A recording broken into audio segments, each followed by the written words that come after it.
Good morning. Good morning. Good morning. Good morning. Good morning. Good morning.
Well, a belated and very good morning from VRA Amsterdam here in the Netherlands.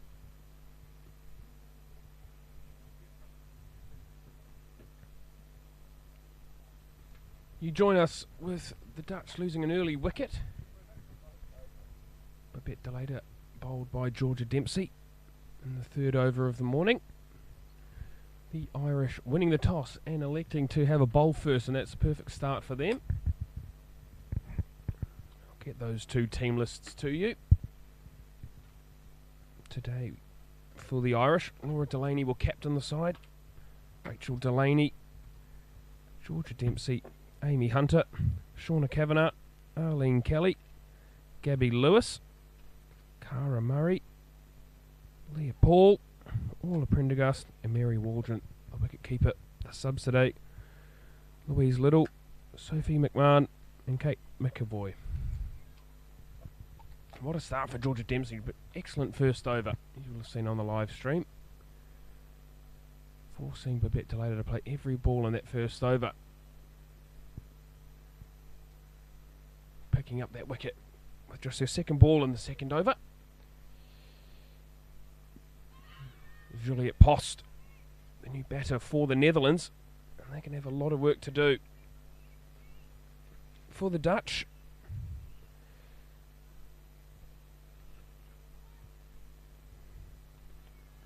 their side reads as follows. Babette Delayder, captaining today, Anneman van Bogen, Juliette Post, Robin Rijk, Ava Lynch, Iris Zvilling, Silver Seegers. We see Georgia Dempsey from the far end once more. Chopped away as far as point and no run. So Silver Seegers, Frederik Overdijk, Jolene van Vliet, Gwen Bloemen and Isabel van den Roning. So Really exciting 3-match ODI series. 2 games being played here at VRA.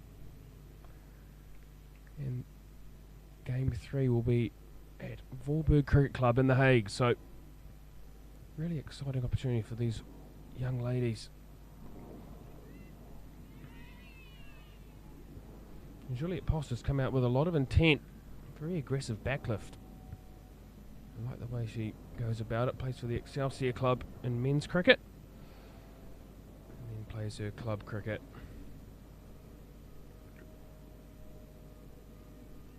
With the Excelsior side where possible, but they only have a T20 side, so she just go elsewhere for her 50 over cricket.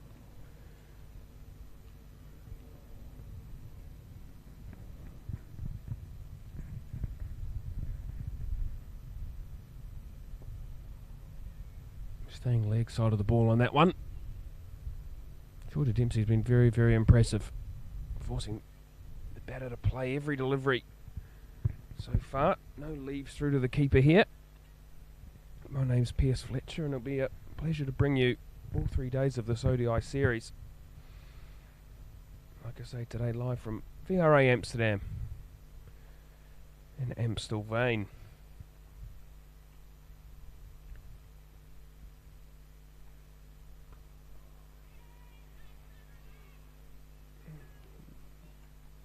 Georgia Dempsey finishes a successful over. The score now 4 for 1 after 3.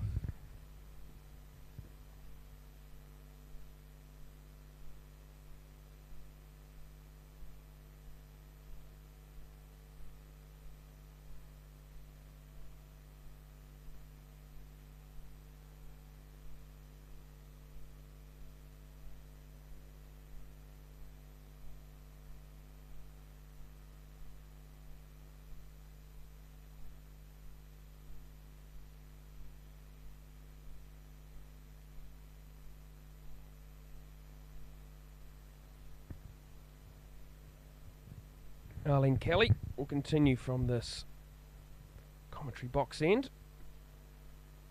Seen a lot of her in recent past, playing for Auckland back in New Zealand. So quite an experienced campaigner, maybe not with the international caps under her belt just yet. And Van Boge gets underway with a single away through the leg side. Talented young batter. An absolutely wonderful day here in Amstelveen. The sun is shining, no clouds to speak of in the sky, expecting a high of 24 degrees, maybe 25 even if we're lucky. Beautiful setting today, and we're expecting the weather to be even warmer for Wednesday's fixture. 29 degrees the high expected that day. So, whilst the men's international summer may have come to a close, women's summer is just getting underway. Kelly on the money once more.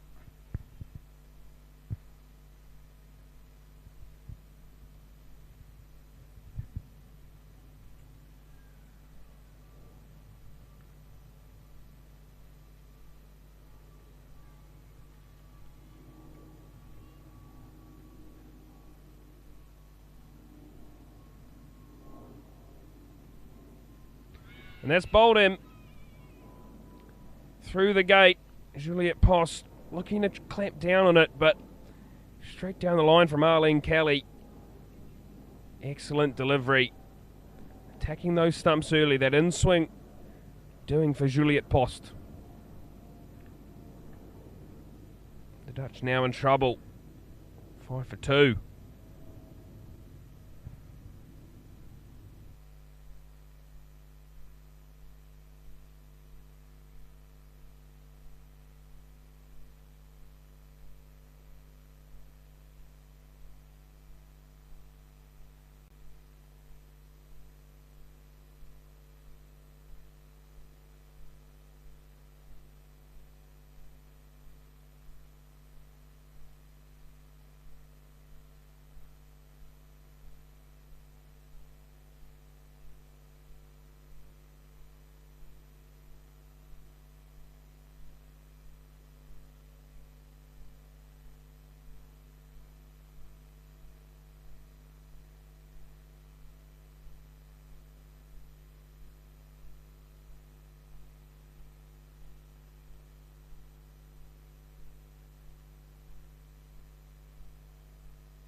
Rabina Rijk, the new batter to the crease for the Dutch. The Dutch in trouble early. 2 wickets down and inside 4 overs. So, rebuild job needs to be done here if they had to post anything competitive in this 50 over fixture. My apologies. So, delight as always.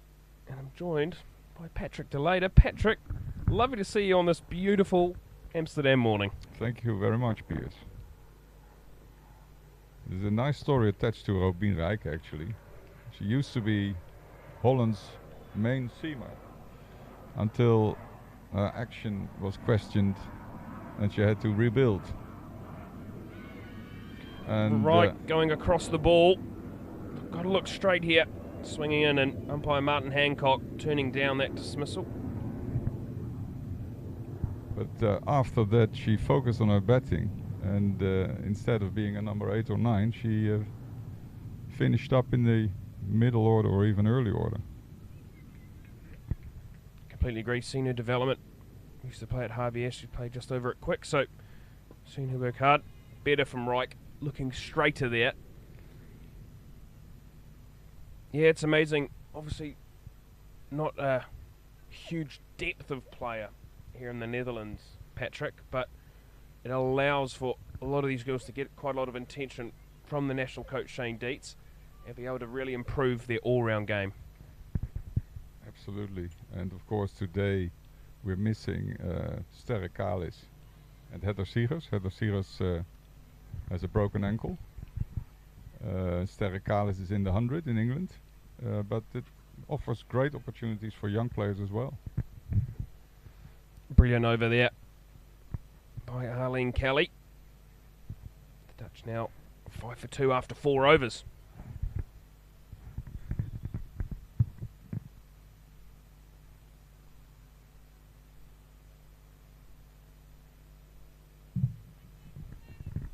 So tell me a bit more about this Dutch team, Patrick. You obviously know them quite well. You've been around the setup a little bit. So what can we expect from this Dutch lineup? Well, actually, they've been together for quite some time now.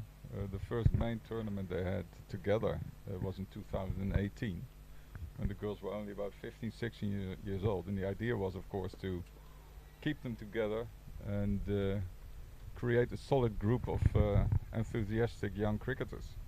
Now they're all around 20, 22 years old, so they've matured a bit, but there's still a lot of work to be done, of course. Indeed.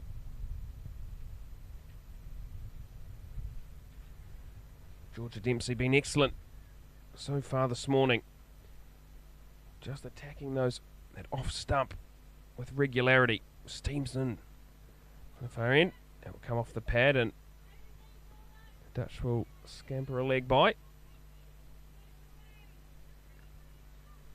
Yeah, and we're going to see some new names in the squad as well. Robin van Oostrum, who was,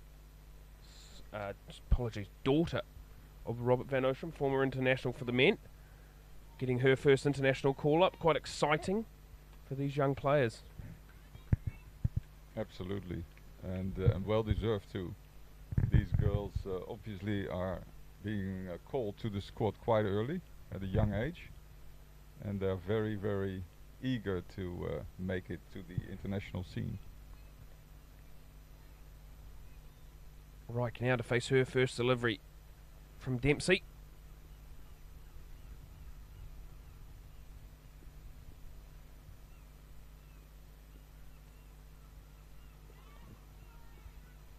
And decision from Rijk whether to play or leave. Safely through to the wicketkeeper Mary Waldron.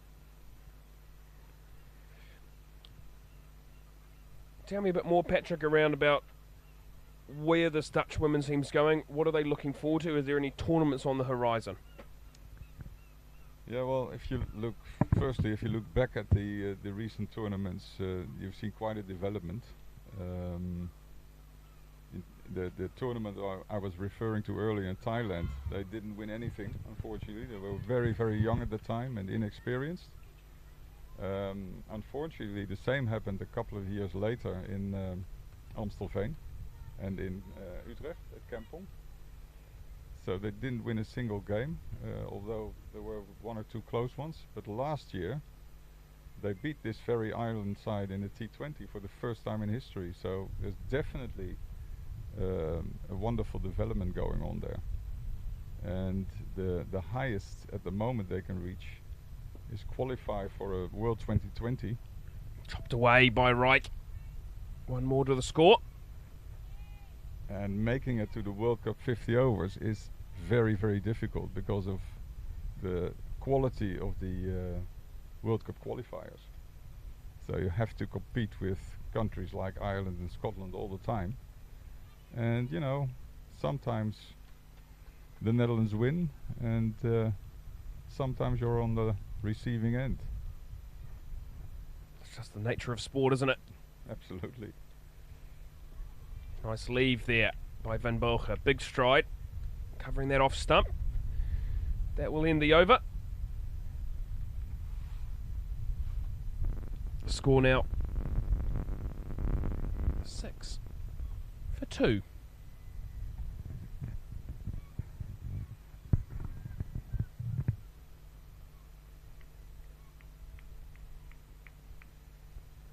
But coming back to your question, of course they had the qualifier in Zimbabwe last year, where the Netherlands gave Sri Lanka a real scare, and that was quite an achievement. Reich on strike to Arlene Kelly. Loud call of no from the quick top order batter. Scored 100 recently, I saw on Instagram yesterday. And again, great to see the ladies playing a lot more cricket here in the Netherlands. 40 over and 20 over competition here for the women in domestic land. Today's a bigger challenge, 50 overs, playing against a very, very well-drilled Irish side.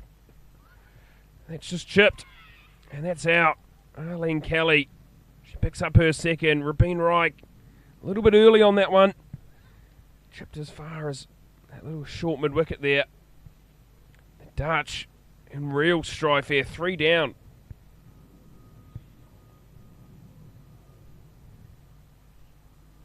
Just a little bit early on that one, Patrick. Absolutely, just a little leading edge and a simple catch to the short mid-wicket.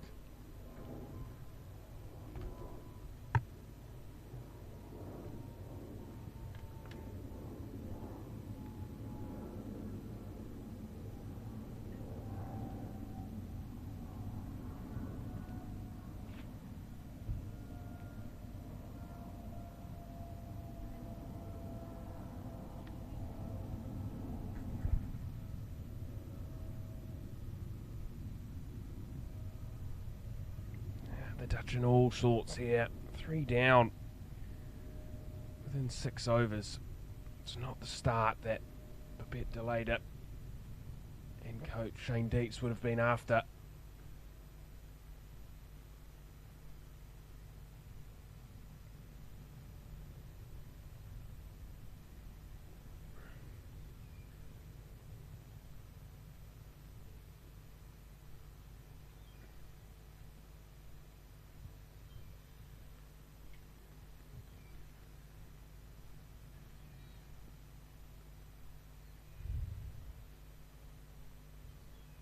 Ava Lynch, new batter to the crease.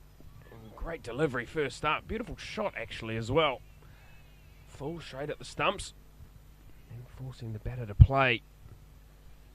Arlene Kelly with a lot of domestic experience in New Zealand. Played for quite a while now. Initially from the Papatoa Cricket Club and moving to Takapuna. And now moving over to Ireland. She's been over here for the summer. Lynch forward in defence once more.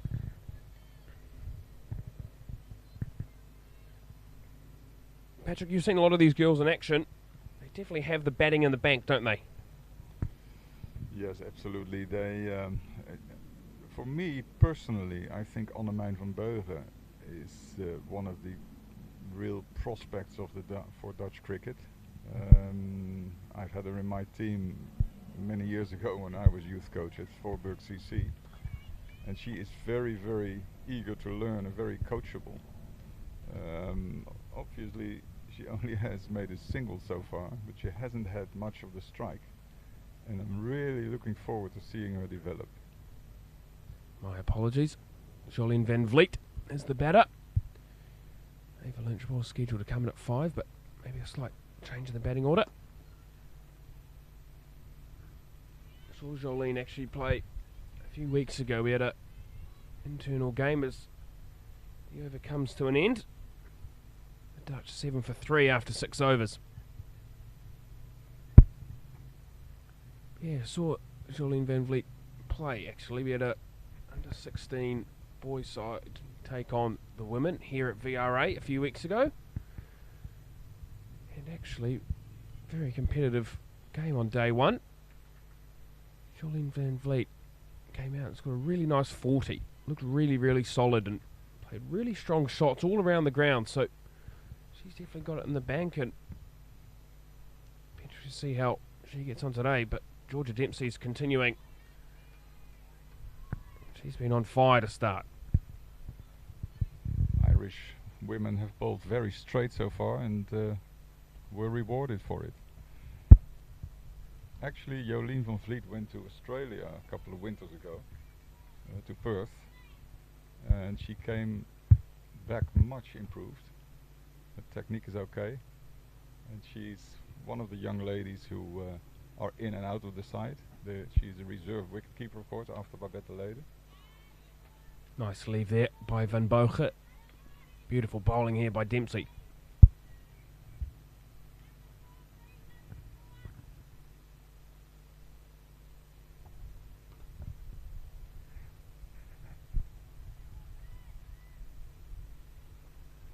Just the one slip in place, otherwise a ring field, fine leg and third man.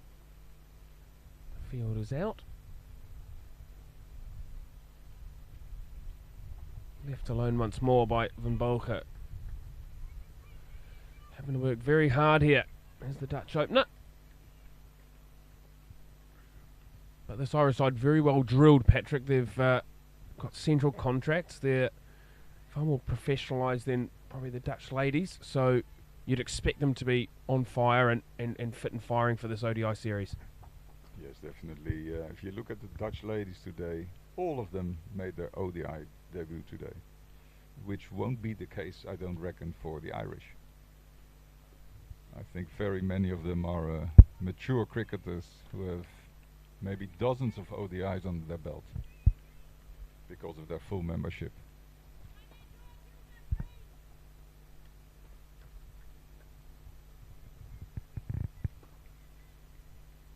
The Irish very calm and content in the ring. Not a lot of chirping going on. Just going about their business. Bowling in good areas. Fielders ready and waiting. Straight. Too straight from Dempsey. Run away as far as fine leg, and Delaney will come around and do the fielding. One more leg by to the total.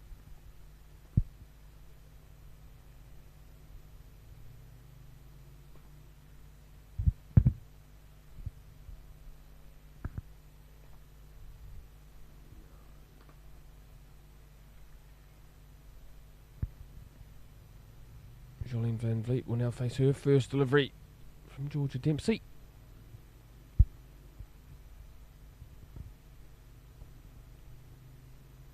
Short. Oof, missed out on that one, did Jolien van Vliet. Poor delivery from Dempsey, but not put away. That will end the over. The Dutch not getting away at all. 8 for 3 after 7 overs. Interesting detail is that the Irish haven't bowled a single wide so far, which illustrates how disciplined they are. Spot on by my co-commentator right there. He's a numbers man, Patrick Delader. Yeah, the Irish have started superbly. We're going to see a slight change in the field. Looks like Shauna Kavanagh is going to come in at a short cover. Quite straight. Mary Waldron, the wicket-keeper, trying to realign the fielders. So Kelly operating with a short cover, a short mid-wicket, and then a second short mid-wicket, slightly squarer. Very straight field for the right-arm in-swinging bowler. And that's why. Forcing the batter to play every delivery. We talk a lot about in the men's game, about being able to hit the stumps, and for the national men's team, Shariz Ahmed as a leg spinner bowls a lot of wrong-uns to hit the stumps. If you bowl 90 balls out of 100 that are going to hit the stumps, you're going to get a lot of wickets. In the women's game, it is very much the same. Get the ball at the stumps. Well bowled again by Kelly. Been absolutely superb with her length so far today, Patrick. Not only her length, but also the direction. I mean, she's been fantastic.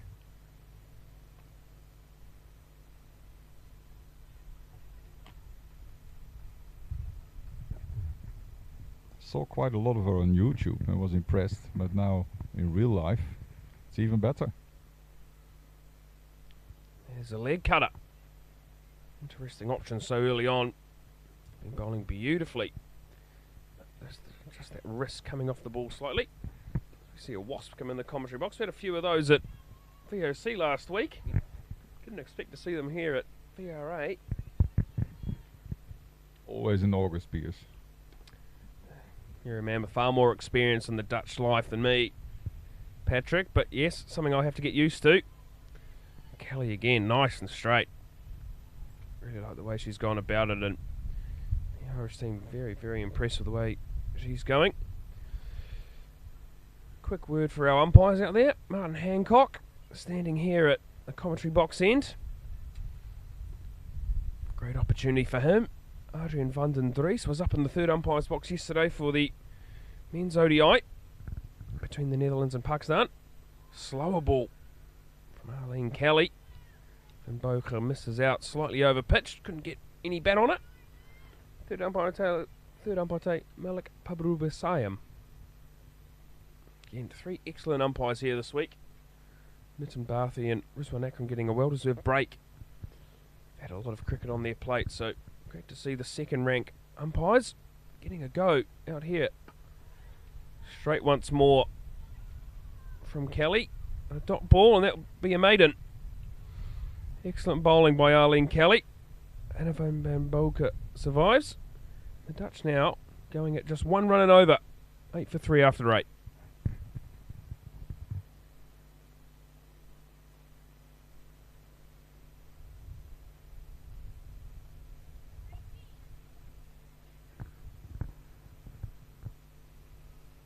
Not only Arlene Kelly's bowling has been impressive, but also the field placings.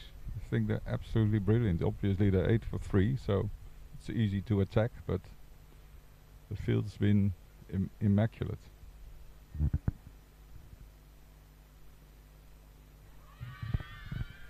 No bat involved there. Van Vliet hits the ground. Very good gloves by Mary Waldron. Yeah, very experienced wicketkeeper. Also very talented umpire. That must be noted.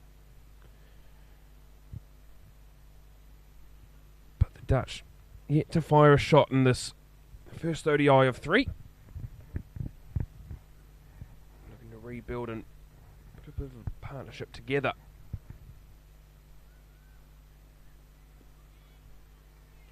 Over pitch, a little bit wide. Left alone by Van Vliet. Just soaking up the pressure a little. Dutch can't really afford to lose another wicket for quite a while, really. So much time to bat in 50 overs, and again, that's a new thing for a lot of these girls, isn't it, Patrick? Yes, it is. As you said earlier, there's not enormous depth in the batting lineup, so they have to stay there and, like a pilot learning the trade, get the hours in. Nicely tucked away off the hip by Van Vliet. She'll get off the mark. And that's what the Dutch have got to do. Got to be able to rotate strike. Not to get the ball down the other end.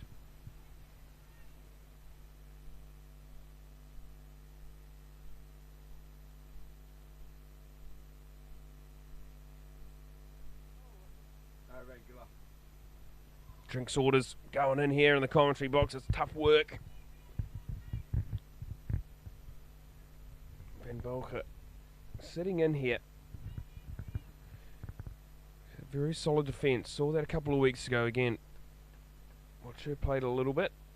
Very solid defence. Now needs to be able to expand her game. Now 17 balls into her innings. Only the single to her name. Needs to be able to rotate strike. Needs to be able to understand where those zones are that she can score. Dempsey been impressive so far. It's a nice shot by Van Bolger. Let that ball come right to her. Just played gently down to third man as far as Arlene Kelly. That's better batting. Can't just sit and bat for a long time, can you, Patrick? Exactly what she should be doing. One of her strengths is open the face and play it behind point or through the gully region.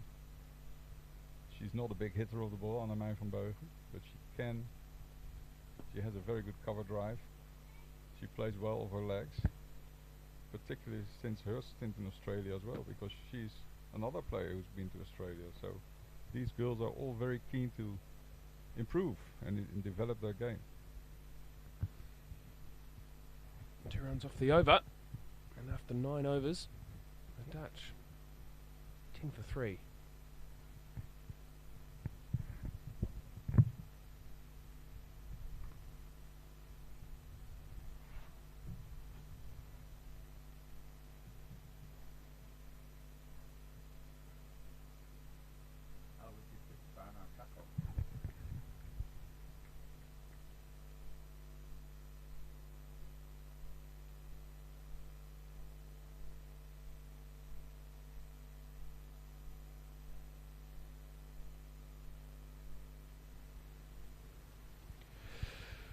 Mary Waldron coming up to the stumps now for Arlene Kelly. Slightly straight. Very good batting by Van Bolger. Being able to get down the other end. Offline there by Arlene Kelly. Just a touch too straight. Tucked away for 1. These singles not hurting the Irish at all, Patrick. No, but that was one of the shots I was referring to earlier. When she was younger, she tended to play across the line when it would be aimed at leg stump, and now, fortunately, it's a bit straighter. So is that straight one. to mid-wicket. Wild throw and a quick single taken. Had pretty much straight to her, but Jolien Van Vliet called Anna Van Bolger straight through there. Good throw, might have had her in trouble. But again, they seem to have listened to you, Piers, because they should be looking for singles now and rotate the strike. That's exactly what they should be doing. Slight change in the field. Second mid-wicket now going to a just slightly forward square leg.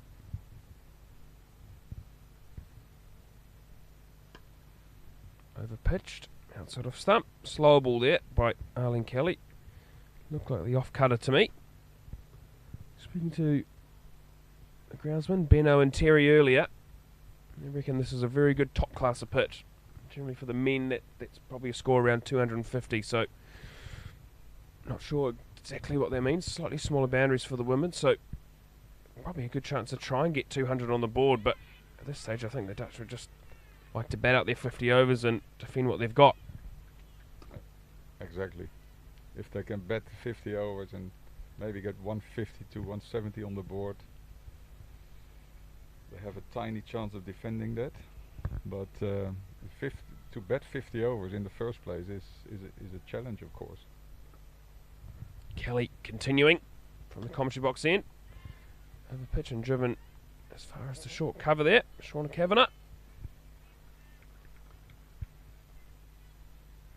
Beautiful day here in Amstel Vane, must be said. Slight breeze coming across the ground. Very, very pleasant 22, 23 degrees.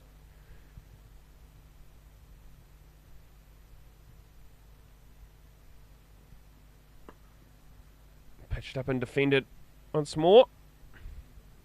2 runs off the over. And after the first power play, Netherlands 12 for 3.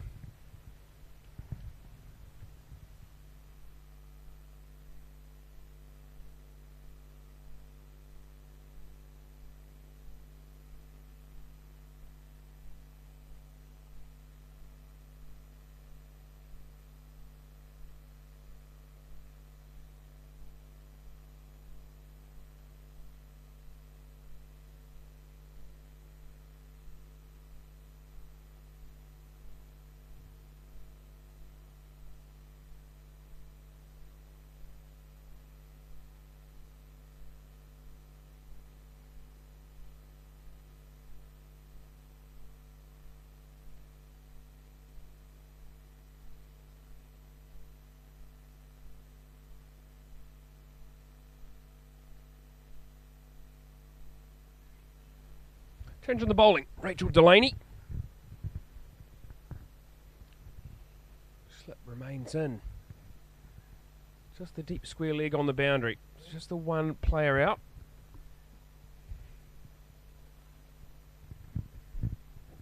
Looks to be a bit of off spin, and that's a great catch. Brilliant catch. Jolene Van Vliet departs. It's Gabby Lewis, isn't it? I believe so. Good athlete. Excellent athlete. Yeah, very good catch, and that ends Jolene Van Vliet's innings. Off spin. The downfall for her today.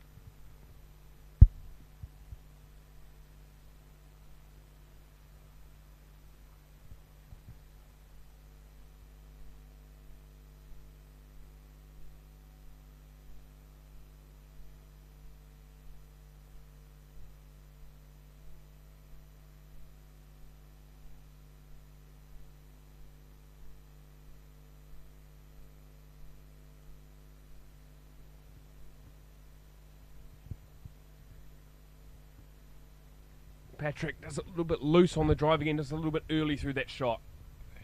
Yes, well, what I would have liked to see is hammer that over the infield. I mean, you have to get things going, and they're just a bit too careful in my view. But technically their sound looks absolutely great, but have the guts to play that shot. That would be so nice to see. Swings number 3, Iris Villing to the crease. Big opportunity for her today. Great opportunity to bat for 40 overs. Solid in defence first up. The Irish well on top here. They are hammering home that advantage. Only the one fielder outside as mentioned earlier.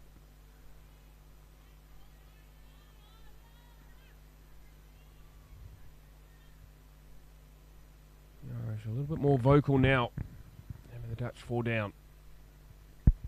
And rightly so. There are two players actually who are a bit more intuitive, like Iris Zwilling. Is Lovely shot from Zwilling, too wide mid on for one, gets her off the mark. And the other one is Eva Lynch. So Annemijn van Beugen, hopefully for the Netherlands, will bat for a long time. But she also has to rotate the strike and look for the gaps for singles.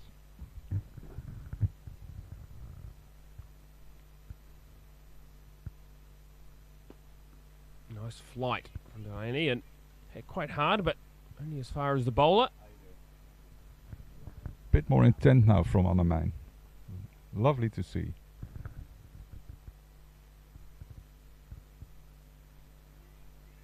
There'll be a wide down the leg side. Arden van den Dries with the call. First one of the innings, isn't it? It is indeed Patrick Delader. Numbers man. Patrick Delader. The game's all about statistics, Piers. Overpitched, but hit only as far as the bowler. Successful over for Rachel Delaney. Dutch now 14 for 4 after 11.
Cara Murray, leg spin from this commentary box end. Double change. Two seamers were excellent up front, but they've been replaced. Oh. And that's an absolute ripper first up. Wow, what a beauty that was. Pitching around about middle stump and turning away past the outside edge of Zwilling. Ominous signs.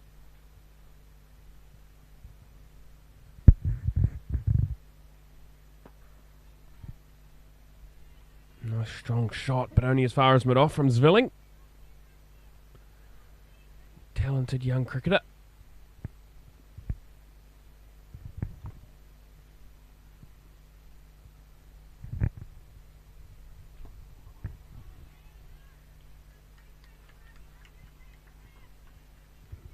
Exceptional bowling so far from the Irish. Nothing short of magnificent, really. They've been online and length this morning. A little bit wider. A slightly delayed call from Zwilling. There's always a one there. They do end up getting through. It takes her on to 2. Also, the backing up by Van Beugel was not brilliant, to be honest. She was a bit on her heels. Gets away with it. Van Boken out to face her delivery from Cara Murray. Solidly in defence. Yeah, seen a bit of Anneman Van Bogen play. Really like her setup and the way she goes about it. But as mentioned earlier, just needs to be able to find those runs and needs to understand where she's going to commit to an option. Absolutely. She little made bit straight. an excellent 96 a couple of weeks ago.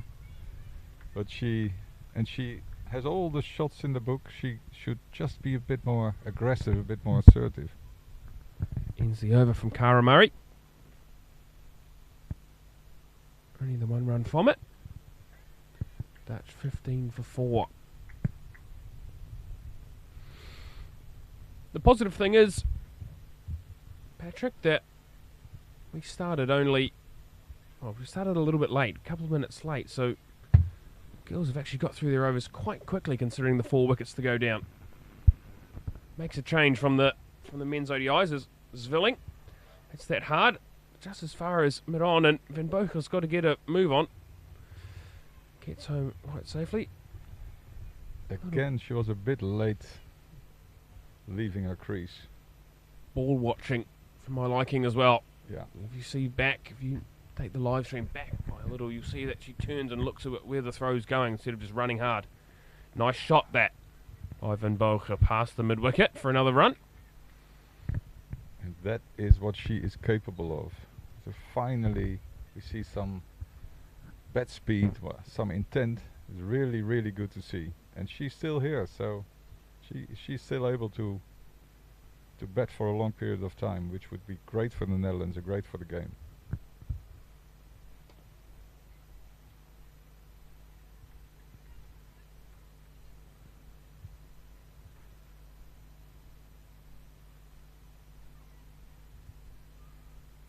Two mid-wickets now in, taking that slip out, and so an extra player coming in on the leg side.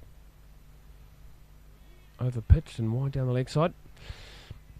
I understand why Iris Zwilling left it to get the wide, but I also sit there and go, that's a free shot, that's free runs, that's a sweep shot, that's past 45 for 4 runs. And I'd much rather see them try and play that shot. Over pitch now outside off stump and left alone. I feel like these girls have a lot of shots, and I've seen them in the nets. They can play. They sort of sometimes get quite gun-shy when they get out to the middle. Yeah, that is the case. Trying to cut off the stumps there, only as far as Cara Murray. You see it more often, as you say. In the nets they have excellent shots and bat speed and stuff like that, but of course in the nets you cannot see where the ball's going. So nice shot. Carved away between the extra cover and cover fielder. Only get 2 for it. This outfield at VRA quite slow this morning. Just holding a little bit of moisture. Only 2 from it, but I like that intent and ability to try and hit the ball hard, looking to score. It's all well and good soaking up pressure, but you've got to get on with it at some stage. Absolutely, and the footwork on this occasion was fine. She finally used her feet. Wide down the leg side.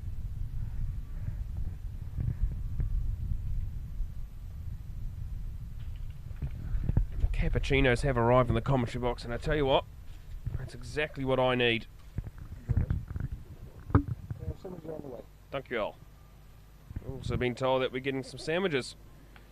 No need for sugar for me, Patrick. I'm too sweet. Deep cover now goes out for Zwilling, and we see a sweep come out. Nice. Only as far as 45. That will end the over. The Dutch now rollicking along. 21 for 4.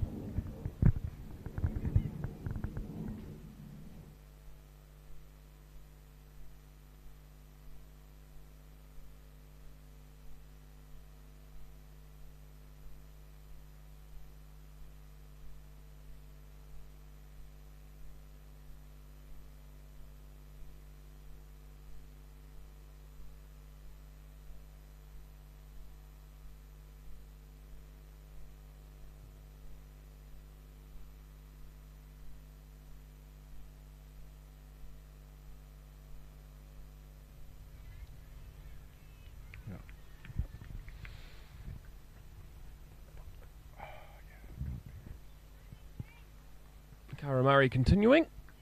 Again, just the one player out. And that slip coming in now. For the leg spin of Murray. To Van Bolge. Over pitched and hit hard. And what an absolutely spectacular catch. One-handed by Cara Murray. What a screamer. Sensational catch. Finally we see a fantastic straight drive by Annemijn, but still not good enough, unfortunately for her. What an absolutely wonderful catch. I want to focus in on that catch. Finishes her action beautifully. And then stands there and reaches high above the clouds. And just plucks it in one hand. When it's running for you, it's running for you.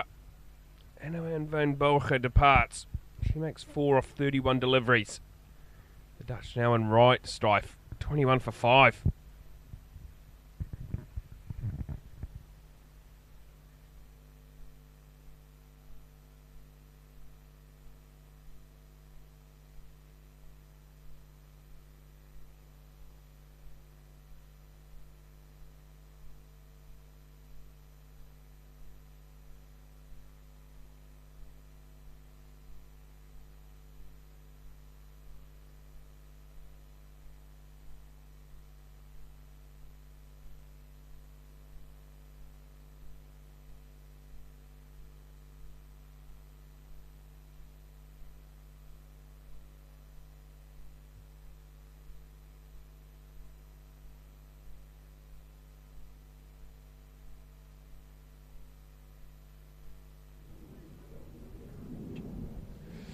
Frederik Overdijk to the crease for the Dutch with a lot of work to do. I mention that every time a new batter's come to the crease.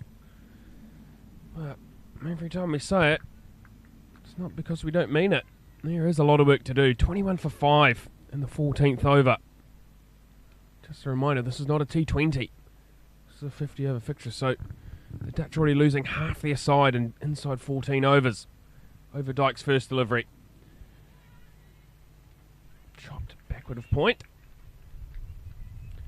Frederik Overdijk, very talented young cricketer, Patrick. Yeah, she is. As a bowler, of course, she holds that famous world record of 7 for 3. But as a batter, to be quite honest, I haven't seen too much of her. I've seen a little bit of it. Played against the under 16 boys and really like the way she came out with quite a lot of intent. So, I've mentioned the fact of Zwilling having intent, but so does Overdijk. Quite understands the game very well. That's right, she has fantastic game awareness. She's also a brilliant fielder. Probably the best thrower from the outfield, together with Silver Seegers. Excellent bowling. Cara Murray. Decisions, decisions, decisions. Wicket maiden. 21 for 5 after 14 overs.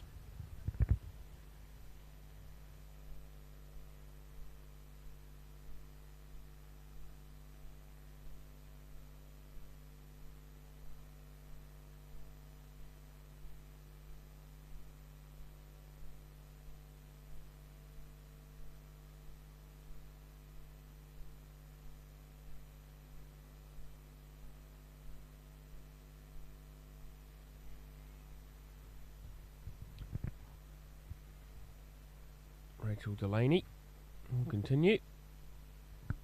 Laura Delaney dropping the deep cover back. So 2 players out now for Iris Villing. Over pitched and just as far as that fielder in at mid-wicket. That is Cara Murray. Took an absolutely screaming catch.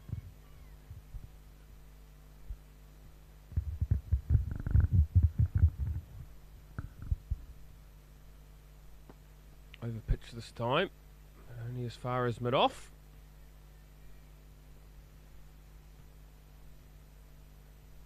Saw on the internet the other day that Cara Murray holds a world record herself of conceding most runs in an innings, but today she's been absolutely fantastic. Yeah, I think that would have been against New Zealand a couple of summers ago.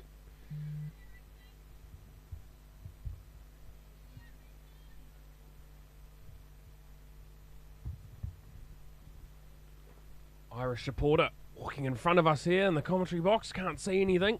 These Irish people.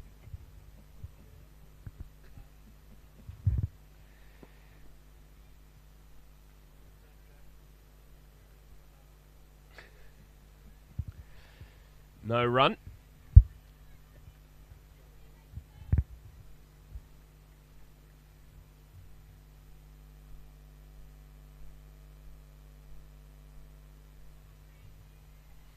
Wide down the leg side by Rachel Delaney. Just been a touch straight. If there's one criticism, yeah, to be fair.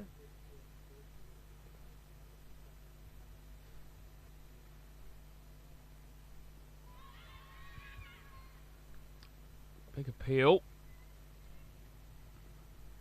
Adrian van den Dries turning it down.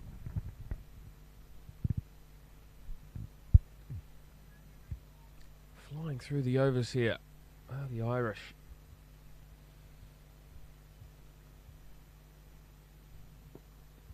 Over pitched. Was that a tiny chance? There's a drop catch. Indeed. Patrick delayed it. I think we can have a drink.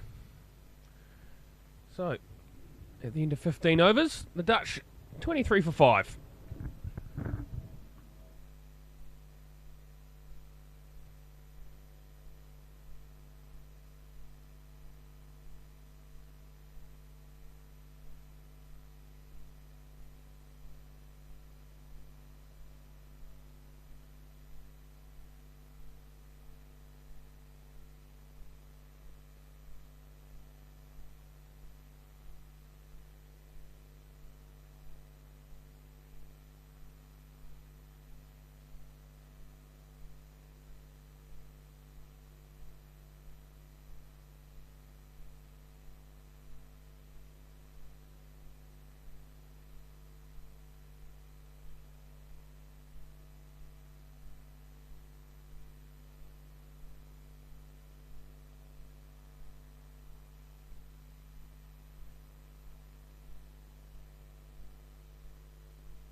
Cara Murray continuing after drinks. Almost a run out there of the first delivery. Patrick DeLater has left the commentary position, but have been joined by someone a lot better. Fortunately not out there in the middle this week due to a injured ankle, but I'm sure we'll find out a bit more. Heather Seegers, welcome. Hi, thank you for having me today. Wide ball there by Cara Murray. Not the ideal start for the Dutch this morning. No, no, that's an understatement. Yeah, I think we hope to get some more runs at the top of the order. But it's always tricky playing against the Irish. They are a good team. They're very disciplined. You don't get much room for error. I think that's what we saw this morning. Yeah, the opening bowlers are absolutely exceptional. Dempsey, 5 overs, 2 maidens, 1 for 5, and Arlene Kelly, 5 overs, 2 maidens, 2 for 4. As Iris Zvilling puts that one away through point. They were looking for 2, but Zvilling turning down the opportunity to come back for 2. So yeah, didn't get off to the best of starts, and Van Boger unfortunately falling to an absolutely unbelievable catch by Cara Murray. I think what's important now is for Iris Zwilling to stay in. She's done really well during the Namibia series. I think it gave her a lot of confidence to get some important runs after a batting collapse. So it's not a new situation for her. So I think that will help her at this point. If these two can build a partnership now, hopefully the bowlers have something to defend in the next inning. Lovely shot by Frederik Overdyk. Chipped away over mid-wicket. 2 more added to the total. Yeah, I really like the way Iris Zwilling's come out. Tries to hit the ball quite hard, and I think that's something the thing that looked like some of the top order were a little bit gun-shy today. Didn't quite want to hit the ball. Sort of more in a survival mode. So nice to see the middle order come in. Frederik, very much of a similar vein, likes to come out and hit the ball hard. Yeah, what me and Iris especially talk about a lot is batting with intent. Even if you do block a ball, make sure they notice your presence, because it puts the pressure back on them. I think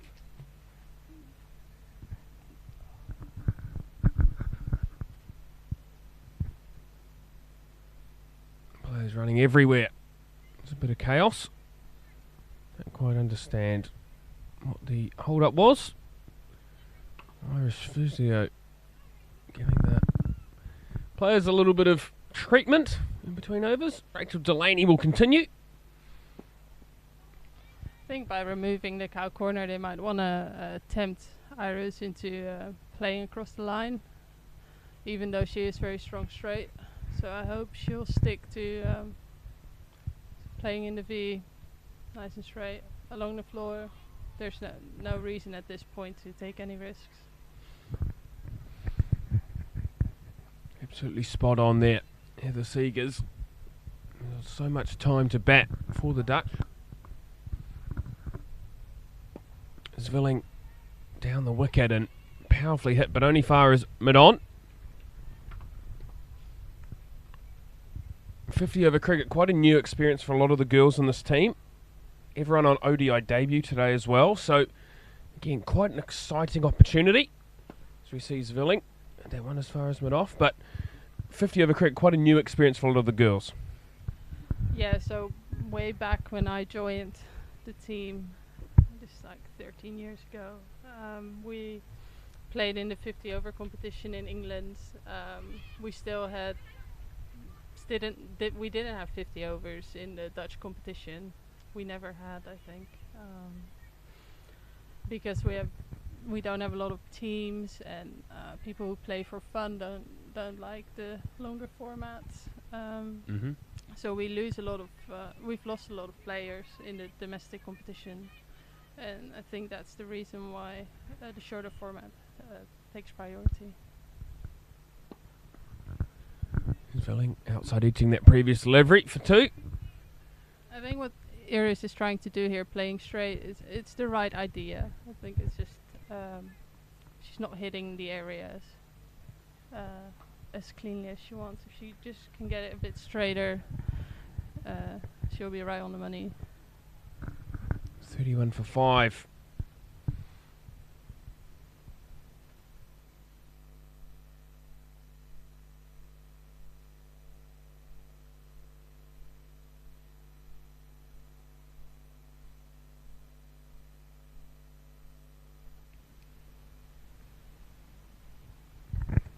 Cara Murray will continue.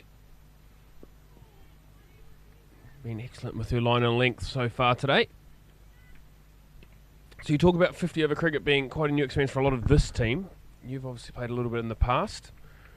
What has Coach Shane Dietz talked about in terms of, you know, KPIs? What are you guys trying to do this week? Because obviously it's a learning experience playing against quite an experience and quite a high level Irish side. Big shot there by Overdyke, and the stumping is turned down by Adrian van den Dries. I think what Shane does, which I think is very good, is that he lets us make our own KPIs instead of putting them on us. Because if we decide what we want to achieve, then it's on us to get there. I think after the start we've had, the KPIs kind of went out of the window. I think I haven't been with the team out there today, but I think at this point he's trying to tell them to still show intent, but not take the risk. Build partnerships and try to get over the line. Full toss and punished by Frederik Overdyke. Beautiful shot down the ground.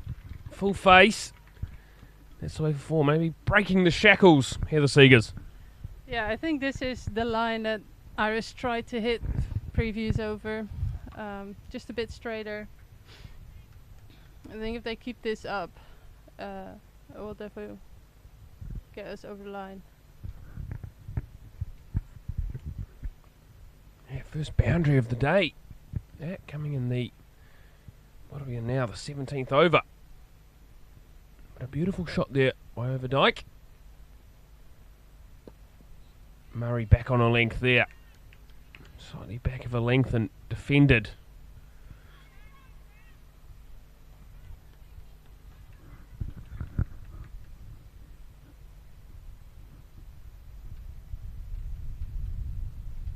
Back of length then and punished off the back foot. Great shot there by Overdyke, and that's 2 boundaries in the over. Very good over for the Dutch. Great shots there by Frederik Overdyke. 18 overs gone, 37 for 5.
Delaney replacing Delaney.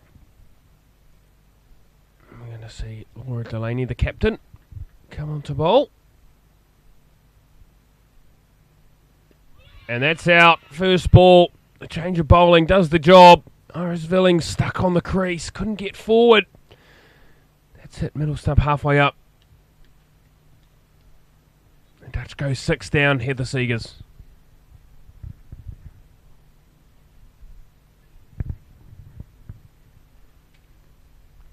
Quite a good length ball that.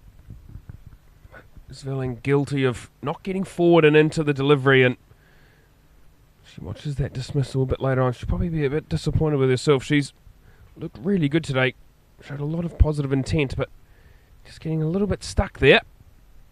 Yeah, I think because of the good length of that ball, she couldn't make up her mind going back, going forward. I think with Delaney, she always bowls a good line and length. So, nothing special, just right on that spot, which is very hard to play for us as a team. And the Irish inflicting more pain on the Dutch. 6 down.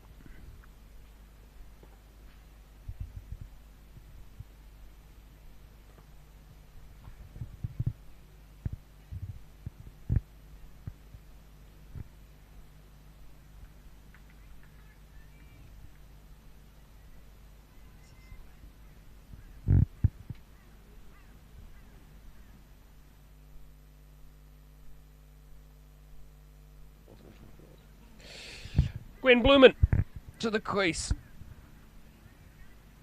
Talented young player. A lot of work to do. Down the leg side. Frederick Overdyke calls through for the quick single. I think there'll be 2 wides down the leg side. No, a little bit of bat on it. First ODI runs.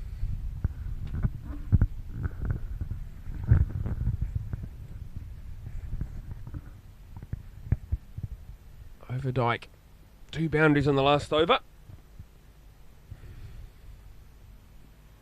Down the leg side once more, and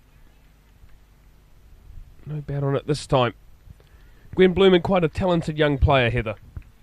Yes, I think besides talent, she also works very hard.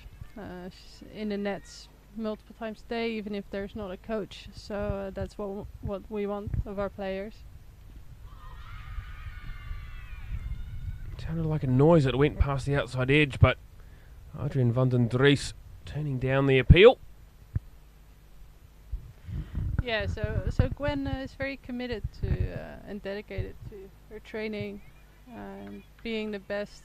So I hope she inspires a lot of the other young girls coming up to do the same. Her bowling can be quite dangerous. So hopefully we can see some of that in the next inning. Yeah. We had an under-16 boys team play against some of the women just a few weeks ago here at VRA, and she bowled very, very well. Actually quite a bit of pace behind the delivery. Delaney continuing. Overdyke having to clamp down on that one. Irish seamers very much trying to hit the stumps every ball, Heather. Yeah, if you bowl at the stumps, it's an easy game. You miss, they hit, or that's bowling outside is more a test match game. Falling at the stumps once more, and Overdyke calls through for the run. Glenn Blumen's going to have to get going. Big shout for run out. Martin Hancock now turning down the appeal. Like the intent from Overdyke. Into the over. Dutch 6 down after 19.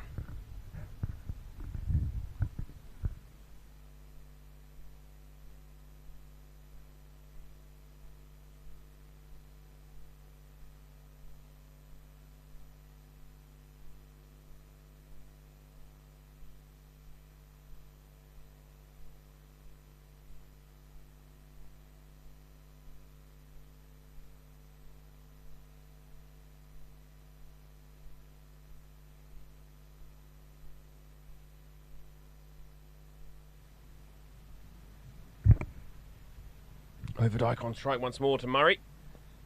Overpitched once more. Overdyke looking to come back for 2. Good fielding out there by Orla Prendergast. Keeps them to 1. We'll bring Blumen on strike for her first delivery from the leg spin of Murray.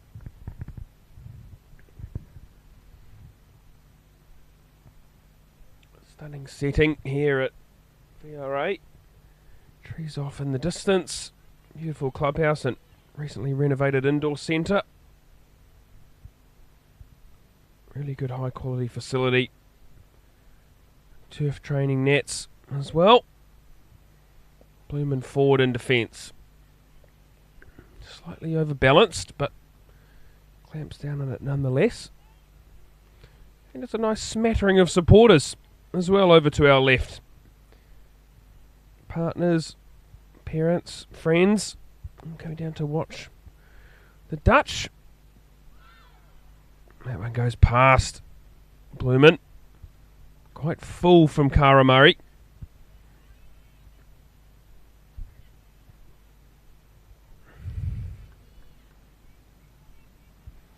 There's the cloud, comes over top. Just cools it off just a little. Defended once more by Bloomin'.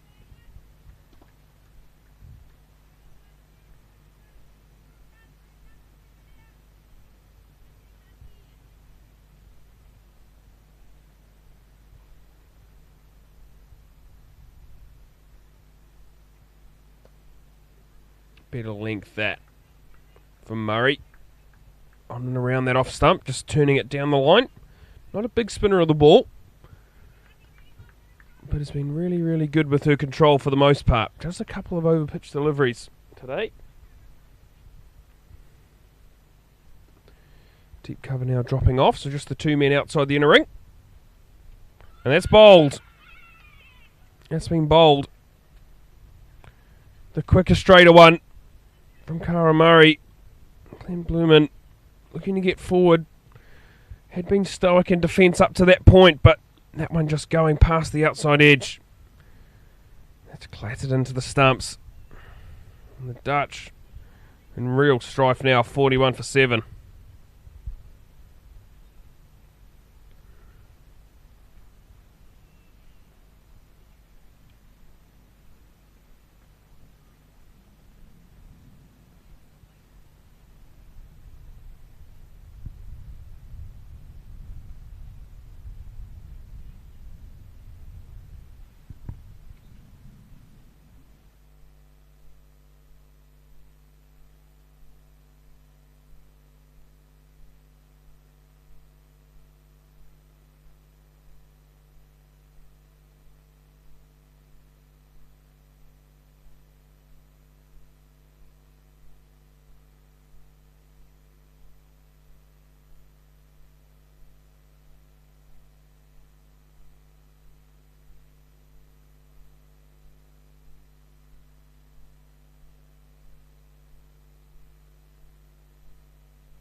Ava Lynch joining Frederick Overdyke in the middle as Laura Delaney continues.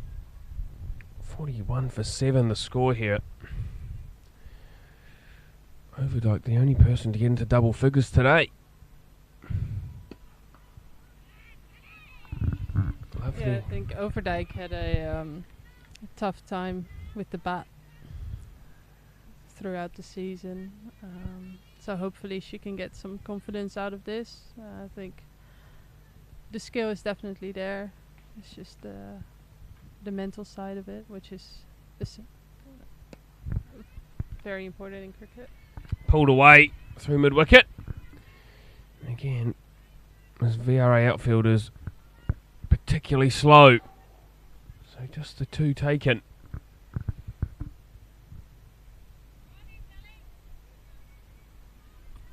Talking more about yourself, Heather. I know you don't like to do that, but how long until you're back out on the field? Nice to see you walking again today. Yeah, it is nice to be able to walk again. Makes a lot of activities easier. We're looking at November to return to play. So if everything goes well, then I'll be back in time for the tournament in Thailand. Unfortunately, do have to miss out against the fair break. Yeah. Tell us more about how the injury occurred. Broken ankle. It's not often you hear about broken ankles, Heather. No, it's impressive though. I just rolled it, but just very hard. I don't know. Chopped away by Overdyke for one. Through the covers. All happened very quickly, but yeah, I knew straight away it was not good. But yeah, I am super happy I can walk again, because when it happened, I initially thought I'd be in a cast for a month or more. But now I can walk again. I can ride my Harley again. I'm happy. Yeah. Small wins, as they say. Exactly. Small wins. 21 overs gone. 44 for 7. Motorcycles. Big fan? Yeah. One of my best friends got me into it, and been riding together ever since. We do all the maintenance ourselves, and yeah, makes it fun. It's nice to have those hobbies outside of sport and outside of work, to be able to that getaway, isn't it? Yeah, I think especially when you play sports for so long. Great shot by Overdyke once more. Lofted down the ground. One bounce, two bouncing into the rope. Overdyke, the lone hand here. Moves on to 19 now. But yeah, tell me a bit more about that. The ability to get away from cricket and away from work and just be able to be in your happy place almost. Yeah, I think it's important, especially now that I'm injured, that you still have things you enjoy outside of sport. I think for a lot of athletes, when they get injured, they fall into this gap of not knowing what to do with themselves, and just missing what they can't do instead of enjoying other things or new hobbies. I think when you can get away from it, sometimes you get back a lot more. Banged hard again, over pitch by Murray. Been guilty of that a couple of times now. And Overdyke moves on to 23. And the Dutch cross 50. Didn't look likely earlier on. But Overdyke playing a one-man band sort of job here. He moves on to 23. And now 4 players on the boundary here, the Seegers. Yeah, Frederica's doing really well. I think by now pushing out the field, she creates that easy single option to take the pressure off herself. I hope she keeps the intent and discipline throughout the next 30 overs. I like your positivity. Better length there by Murray. Generally been quite good today. Has given up a couple of boundaries though. And just over pitching, and I like the way that Overdyke has committed 100% to those shots and hit the ball hard. Might sound easy, but it's an underrated skill. No caught and bowled this time by Murray. And just the one run down to long on. Rachel Delaney doing the clean-up work. That'll end the over. 53 for 7 after 22.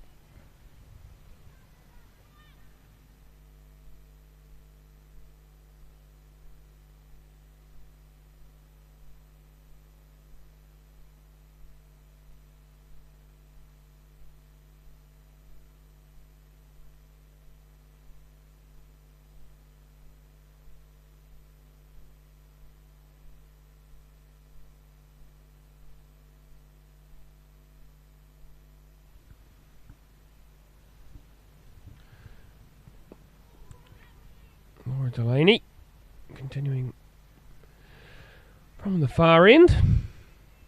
Overdyke getting in a little bit of a tangle there, but able to keep it out.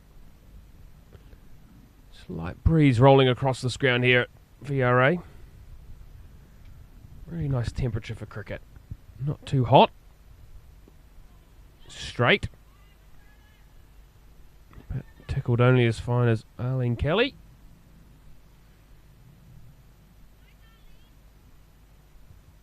Couple of additions to the coaching staff for the Netherlands this week. Jake Needham, former Derbyshire player. Now Excelsior men's club coach. He's joined the coaching staff, and Overdijk gets that to mid-on and scampers home for a single. And former Netherlands men's captain Peter Saylor joining the coaching staff for this week. So a couple of experienced individuals alongside Shane Dietz. Great to have so much experience on the sideline.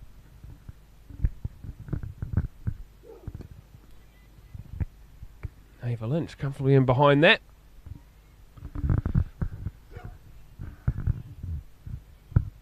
Tell us a little bit more about Ava Lynch. Good question, Ava. What can you tell us and what can't you tell us? There was a smile on your Yeah. face there. Nah, she's a good player, very talented. She works very hard, but tries to give the people the idea that she doesn't work very hard. So very laid back. So even though she does a lot, it doesn't seem she doesn't. I don't know. How to Doesn't say that. exude that persona to the people, I No. suppose. Yeah, plays off that she's just chilling out, but hard worker. Actually cares a lot. Yeah.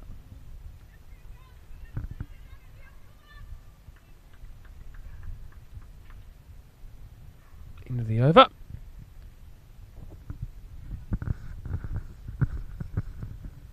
think we're going to see a change in the bowling. Leah Paul.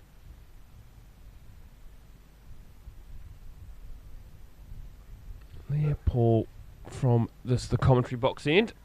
Cara Murray going for the 23 runs in her 6 overs. Just got taken 2 in those last couple of overs. Those couple of over-pitch deliveries went away for 4 from the bat of Overdijk.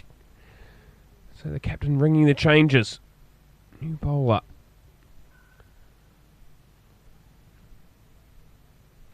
Paul will start with 3 fielders out on the boundary. Deep square leg, deep mid-wicket and deep cover. The fielders up in the circle. 45, mid-wicket and mid-on, alongside the mid-off extra cover and backward point. So more spin off the left arm variety.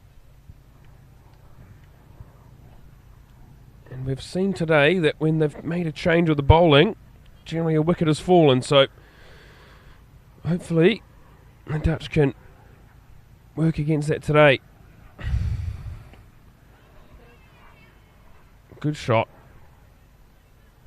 from Overdijk. Exuding confidence in the middle. Leah Paul looks like the sort of left arm off spinner trying to attack the stumps and potentially just try and straighten one down the line. So Ava Lynch is going to have to get forward and make sure that she's covering those stumps.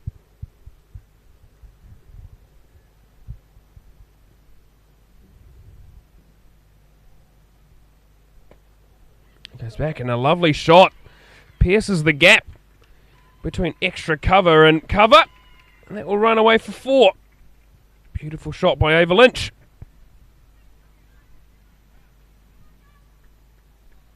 Putting the pressure straight on the bowler. That early boundary always just settles batters, you generally find. It's the best way to start your innings. Ava has all those boundary shot qualities. She can hit a straight one.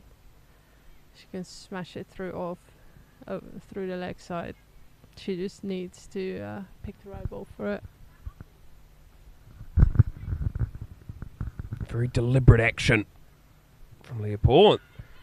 That's what I was talking about. She'll just look to slide that ball in to the right-hander's pad. Another leg by taken. Looking to pitch that ball in line with the stumps and just straighten it down the line. Bring that LBW and bowl into play by the looks. But quite a deliberate start to her action. Gets himself in a very strong position to be able to power over that front leg and try and complete her action. Beautifully bowled. Actually very well left.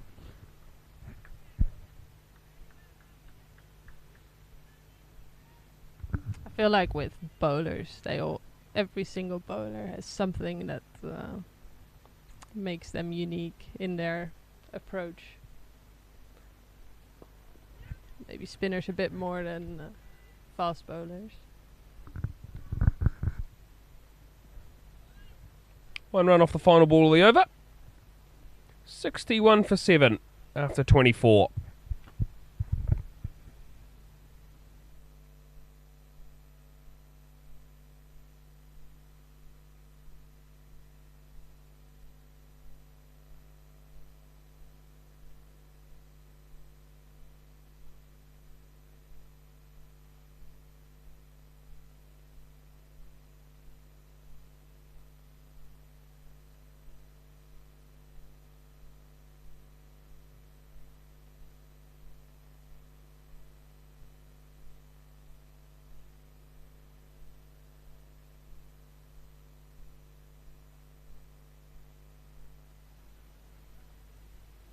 Rachel Delaney returning from the far end, so a bit more off spin. 2 mid wickets in place.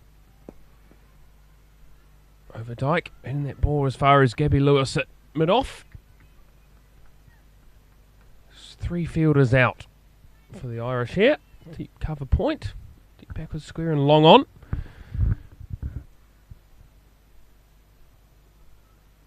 Straighter this time, but too straight. Rachel Delaney was guilty of that earlier on. I missed the long on for a second because their kit just fades in the background. The green on green on green.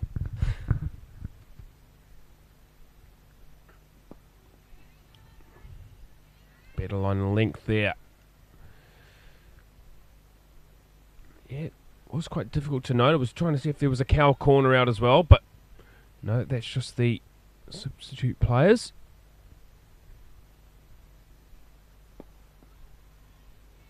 Had only as far as Cara Murray at that short mid-wicket position. Quite straight, that fielder. Probably just two strips to the left of where they're playing. So quite straight, really. Probably 6 metres from the stumps. Wider outside of stump this time. And Overdyke deciding to let that one go. And then they've got a second mid-wicket. Just a little bit wider, just by the artificial surface.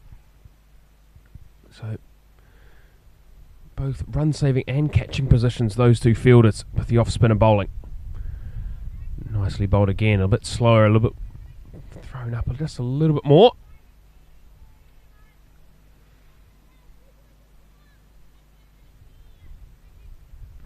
Yeah, they're clearly looking for wickets here. They don't mind the old boundary. They'd rather have that catching position there. I would do exactly the same. Spoken like a true captain. 62 for 7 after 25. Racing through these overs. The Irish makes a change from commentating on the men's games last week. Tuesday it took the Dutch 4 hours to complete their 50 overs. I tell you, when you've only got 3 commentators for 50 overs of international cricket, it's very, very difficult. And they have like a time limit. They do, but there was, I think, about 7 reviews in the 50 overs, plus the 2 drinks breaks. Wider from Leah Paul, and very well fielded by Arlene Kelly. Saves 3 runs for her team. That beats her, that goes for 4. Lovely shot by Ava Lynch, though.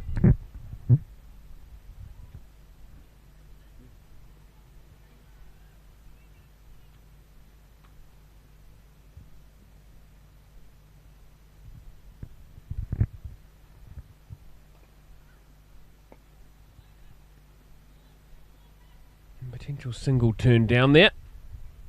Shauna Kavanagh having to run right round that ball to be able to attack it. I think Frederico Verdijk suggesting that Ava Lynch, it was probably a run.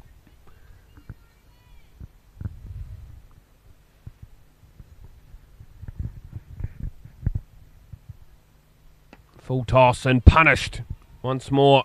Overdijk's been very, very brutal on those over-pitch deliveries. Very good shot and away for 4, Heather. Yeah, I really like how she just waits for that one ball that she can absolutely destroy and has the discipline to defend those others while still showing intent. I'm really impressed with her today. Yeah, moves into the 30s now. Does Overdijk. I'd say it's her highest ODI score, but considering it's her first ODI, of course it is. Now, slight adjustment. So the over pitch on the previous ball, now slightly further back of length from Paul, and nicely paid by Overdijk off the back foot to the cover sweeper for 1. She's looked in really fine touch today. As my co-commentator Heather Seegers has said, shown a great intent throughout her innings.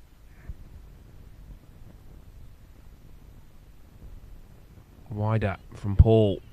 Ava Lynch deciding to leave it alone. 6 fielders inside the ring.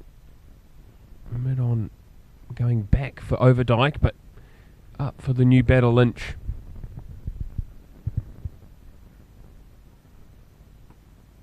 Straight again, and a good call that time. Learning from their mistakes on the first ball of the over. Lynch gets a single to cover. That takes the score on to 69 after 26 overs.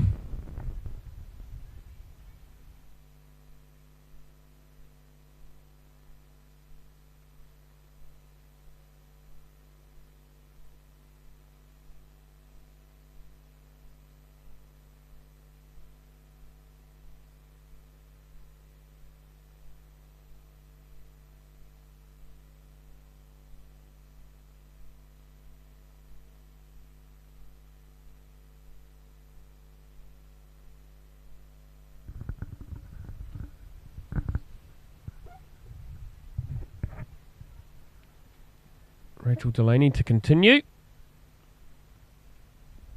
Irish substitute players walking around the boundary. Defended there by Lynch. Heather, the opening bowlers bowled very well earlier. Only going for 9 runs between them in the first 10 overs. And getting 3 wickets. You like to see them come back into the attack? Well, as a Maybe Dutch not, supporter, maybe not from a no. dashboard, but as a co-commentator. I think if it was me fielding, yeah, I would want wicket-taking bowlers back. 'Cause these two have been batting to the spinners and the medium pace. And I think getting that quicker one back might bring some wicket opportunities for Ireland. But as a Dutch player, no, leave them.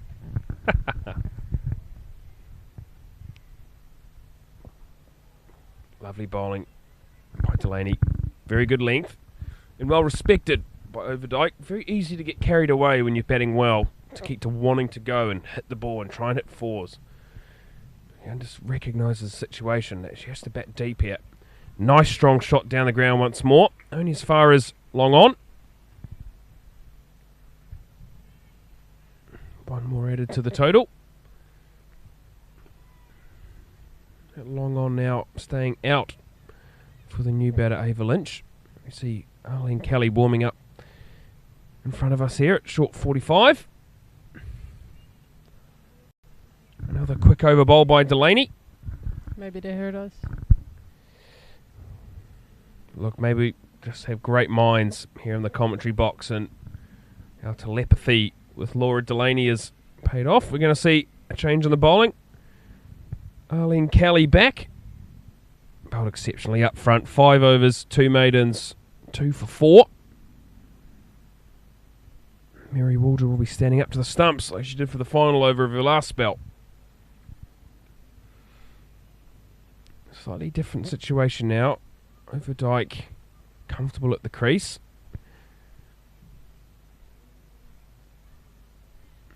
batted for 50 balls here for 33. Looked very good doing it. Not a lot else for the Dutch to sing about so far.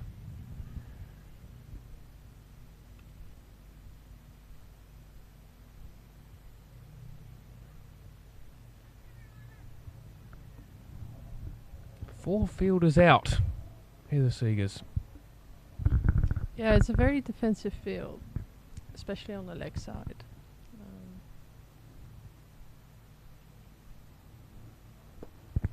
Full toss to start and bunted down the ground for one. Yeah, very defensive field indeed. Just the one fielder inside the inner circle. Just that fielder there at mid-wicket, Leopold. They had a long on, deep mid-wicket and deep backward square out. So, clearly recognising the threat that Overdyke is. Slight change now with mid-on coming up. But still that mid-wicket, deep square leg and cover out. So, not over-attacking so far. Slight hand on it by Arlene Kelly, but Overdyke aware to the situation. And I'll tell you what, one of the happiest times of the day when food comes across to the... Oh, that is absolutely stupendous. The old cheese toasty. There's not many things better.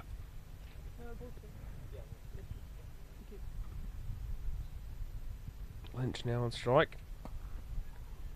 Lack of commitment to that shot. Sort of got herself in a good position and then sort of decided not to try and hit it. I think it was a slower ball there. It looked quite slow. Maybe she looked all ready for the shot. Then it was slow. She's like, oh nah, not getting in that. Oh, see, I was too fixated on the toasty in front of me. Wasn't watching the hand. That looked like the leg cutter. Yeah. Just down the side of the right hand side of the ball. That's what Arlene Kelly will look to do there, is just roll her fingers down the side. Just allows that ball to not shape back in. Naturally shapes the ball back into the stumps. An in-swing bowler. So that leg cutter, even if it just goes straight on, it's a very, very challenging delivery. Ava Lynch has to be aware of that. Back in at the stumps. Only as far as Shauna Kavanagh. One ball left in the over. I think the field might be a bit too defensive for the quality bowler we have here. What change would you like to see then?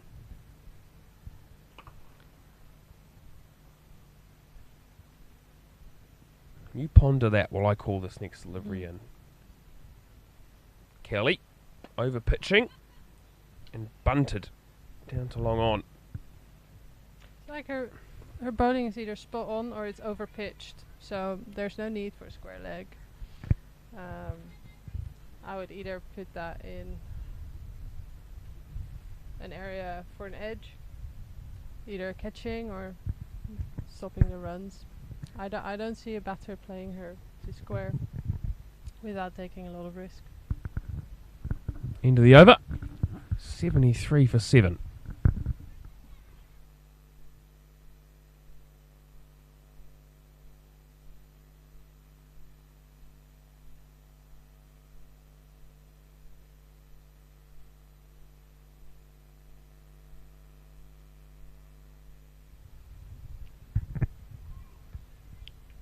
Delaney will continue. My co-commentator needing an over to get through a cheese toasty. Completely understandable. There's the Wasps return. They found the food as well.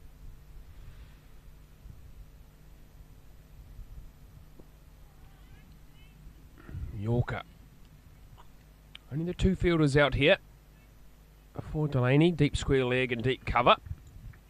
So that mid-on has come up. It was out for the last couple of balls in the previous over for Lynch. Now back up, saying you're going to have to hit it over us to get the runs. She's been bowled. Desperately unfortunate. Got leg side of the ball. First time she's really made an error like that. She's been nicely in behind the ball. All innings. Just staying leg side of it and getting bowled.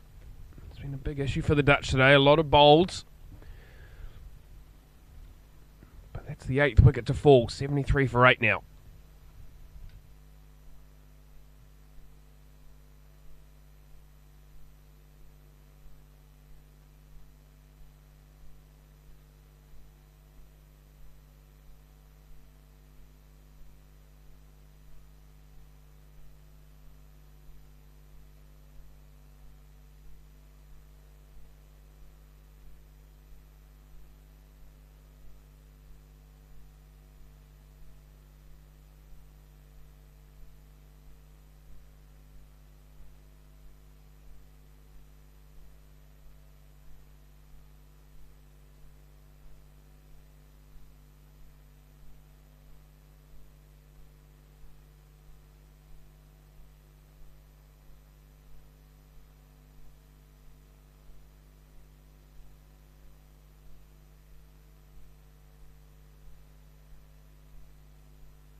Number 31, Silver Seegers, comes to the crease.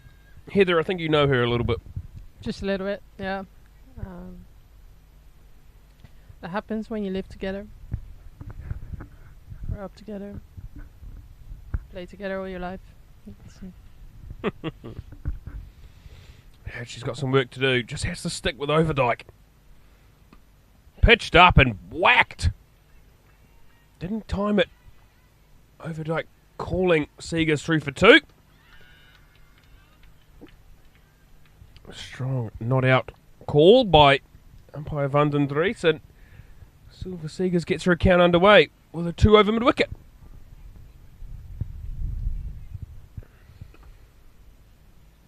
Great to see that intent early on, and we're going to see long on go back here. So 3 fielders now out. Now nicked. Seegers will be looking to get back for 2.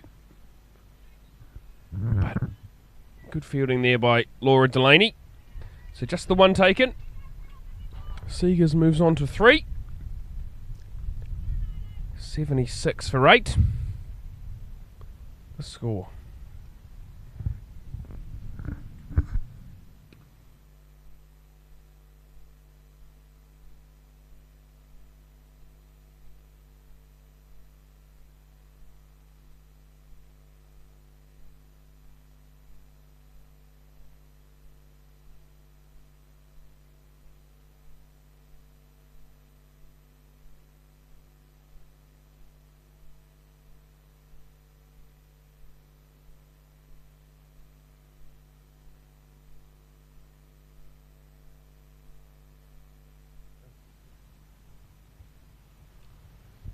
Arlene Kelly will continue. Silver Seegers face her first ball from the right arm seamer, and that's a wide outside off stump. Kelly not on the money as she was up front with the new ball, Heather. No, not quite. It's different bowling with an older ball. The quality balls we bowl with isn't what we were used to. Fuller and lofted just short of the deep cover fielder, and they're going to run for 2. And they get back. Very random shot, to be fair, by Silver Seegers. Sort of like a lofted kind of check drive. Very unique, yeah. I think she doesn't really play a lot of classic textbook cricket. Whatever works. Like I say to a lot of my under-16s, Heather, it's better to be effective than look good and get no runs. So Yeah, I agree with you there. you've got to find your own way. Now, there's obviously some basics that you do need.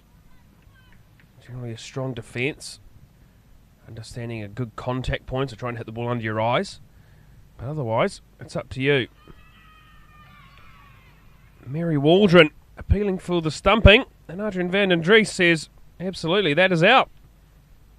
So a big drive. And you would have felt that Silver Seegers' foot is just dragged out of the crease, and Mary Waldron, very much an opportune moment, whips the bails off. The Dutch go 9 down now.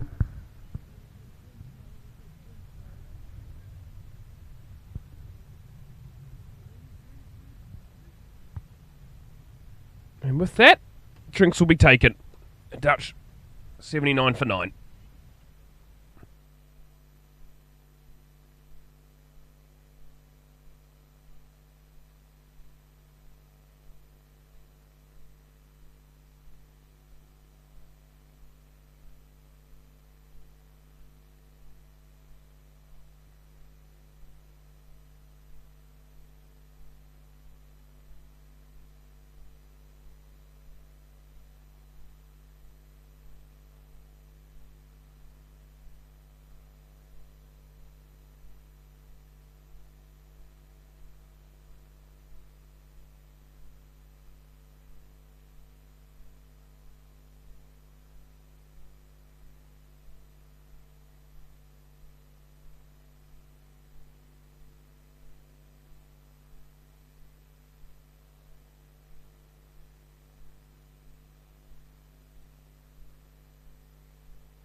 Arlene Kelly returns after the drinks break, and Isabel van den Woning, new batter, throws her back at the first one. And I don't mind it. Live by the sword, die by the sword, as they say. That's what Silver Seegers tried previously. Didn't mind the intent, came out trying to hit the ball. Much prefer to see that. No, exactly. She might get a nick because there's no one behind. Get cheeky for there. Makes contact this time, and only as far as Shauna Kavanagh on the covers. I just feel like Arlene Kelly has to get that ball at the stumps to be in with a chance here. Van den Woning doesn't have the natural batting technique. Is very much just a batter who tries to hit the ball very hard.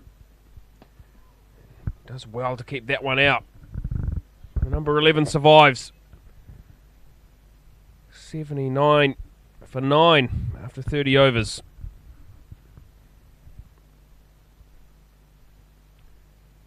Heather, if we touch on the Irish bowling and fielding, they've been very, very good today. They've bowled very straight, not really given away much. Just the leg spin of Murray, just over pitching a couple of times and going for boundaries, but otherwise the bowling has been very, very good. Yeah, it has been. Their fielding has been great as well. You can see they're all very athletic and they've been training very hard. Compared to when I first started playing Ireland, you can definitely see a shift in their training method when it comes to S&C and fielding. I think they have a lot of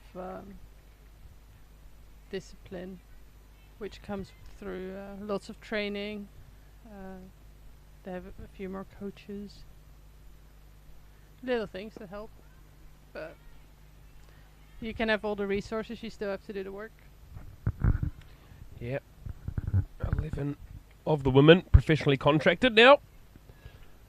Getting a retainer from the Cricket Island board, so always a good sign to see international cricket moving forward. Frederico Verdijk, the only positive sign in terms of the Dutch. 34 of the 79 runs scored today. Got to be able to try and find a single to get herself down the striking end here. Only one ball left in the over.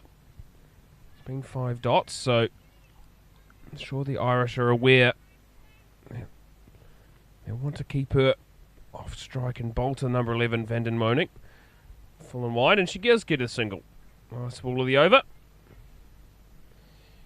1 run off it. The Dutch make it to 80. 80 for 9.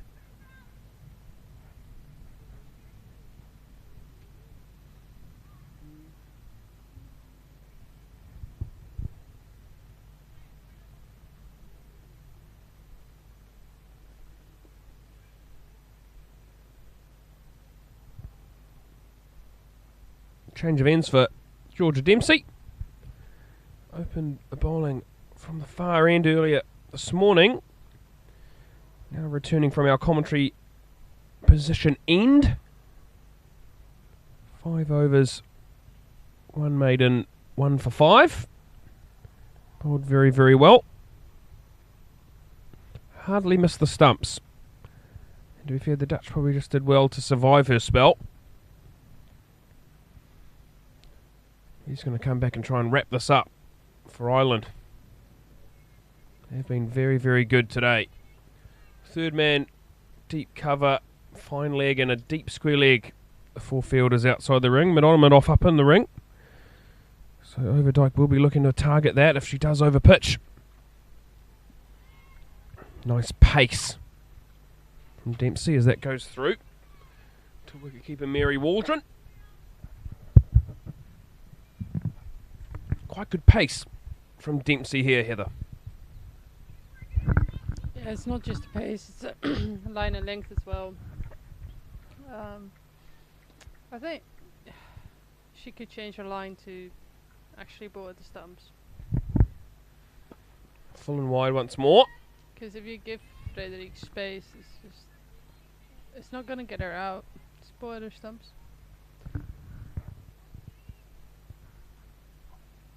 Trying to attack the stumps a little bit more, bring those stumps to play. Still seems to be a little bit of movement down the line for Dempsey.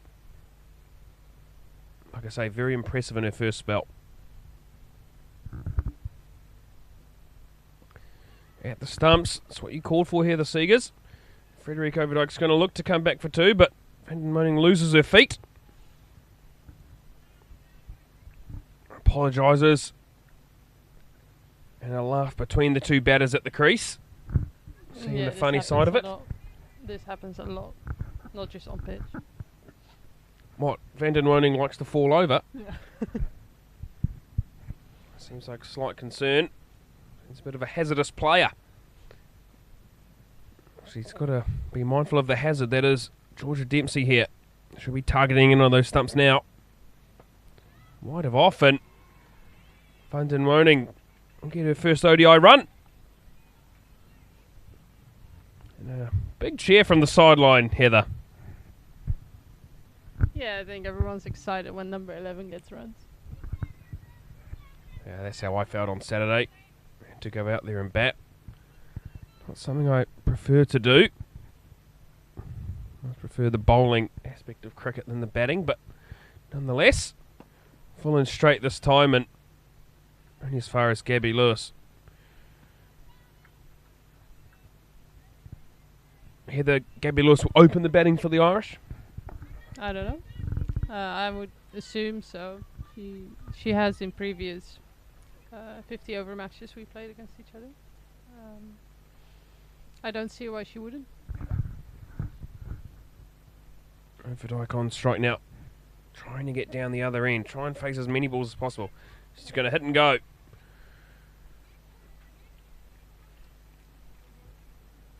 She'll get that single. And Dutch will move on to 84, I believe. Or is it 83?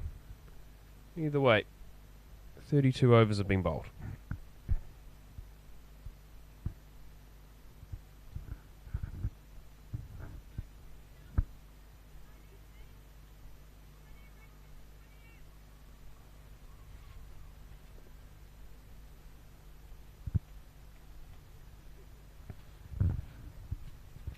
.83 for 9 the score. 6 bowlers used by Ireland today. Overdijk in defence. Laura Delaney and Leah Paul only bowling the 5 overs between them. A lot of the work done by the previous 4 bowlers. Rachel Delaney now into her 9th over. Very impressive figures of 2 for 19. Generally been very good, but probably just hurt by those few wides down the leg side. 5 of them today. So definitely a focus point for her.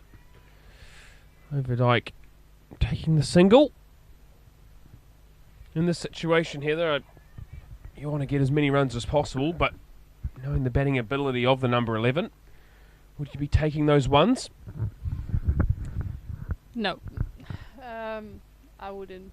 I think if Frederik stays on strike and tries to get at least one boundary of 5 balls and then a single of the other of the last, then you reduce your risk of getting all out while still getting 5 and over, potentially. I don't think Frederik has been in this situation before. Looks very straight. And Van den Moning departs. LBW went a long way across her stumps, and to be fair, there's a little bit of a remonstration with the umpire, but pretty straight from down here in our commentary position, and the Dutch have been bowled all out for 84. Yeah, not quite sure that there's the option there. But nonetheless, Frederik Overdijk has made 38 not out, batting at number 7. And for my liking. I like the way she's gone about it, Heather. She's been the mainstay and the only highlight of this Dutch batting. Yeah, I think I'm most impressed with her discipline, while still showing the intent. It's very easy to just get into a defensive mode and not look for runs anymore. But she kept on hitting boundaries, looking for opportunities. So yeah, she can be very proud of herself today. Bowling figures for Ireland as they come up in front of me.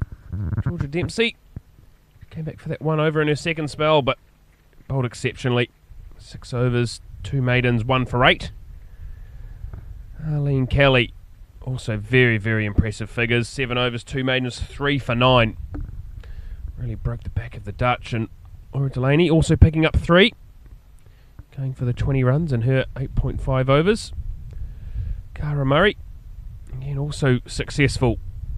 Picked up 2 for 23 of her 6. Got a slight little bit of tap at the end of the innings. Laura Delaney, the other successful bowler. 1 for 7 off her 3. So, the Dutch have been bowled out for 84. And it looks like we're having lunch. So, we'll be back in around 40 minutes or so for the second innings. But until then, this is Piers Fletcher and Heather Seegers signing off from VR8.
Welcome back to VRA Amsterdam for the second innings of this first ODI between the Netherlands and Pakistan.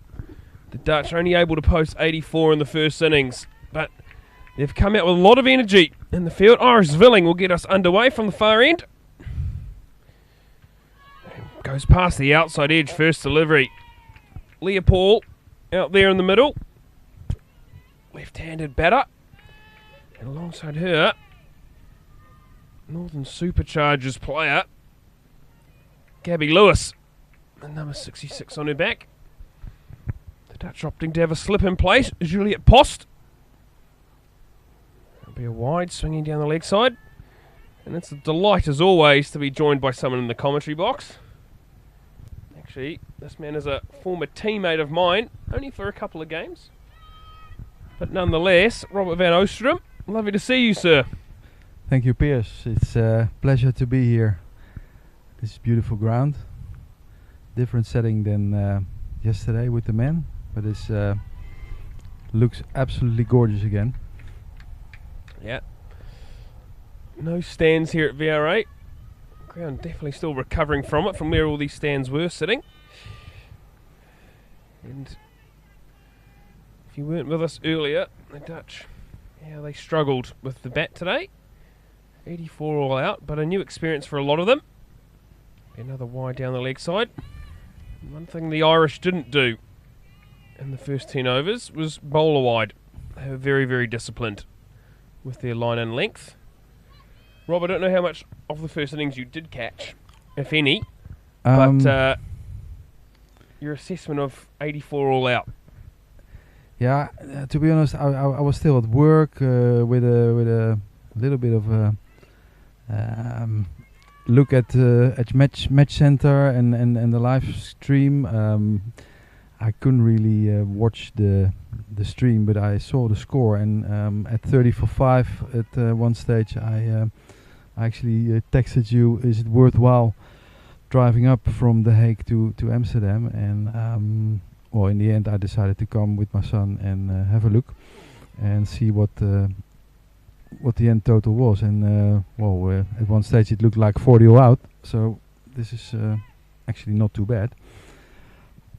No, Frederik Overdijk holding the innings together. She batted beautifully for 38 not out, but the only player to actually get into double figures for the Netherlands today. Iris Villing started to find her line a little bit, just challenging that off stump. Not a lot of pace behind it, but a little bit better with the accuracy.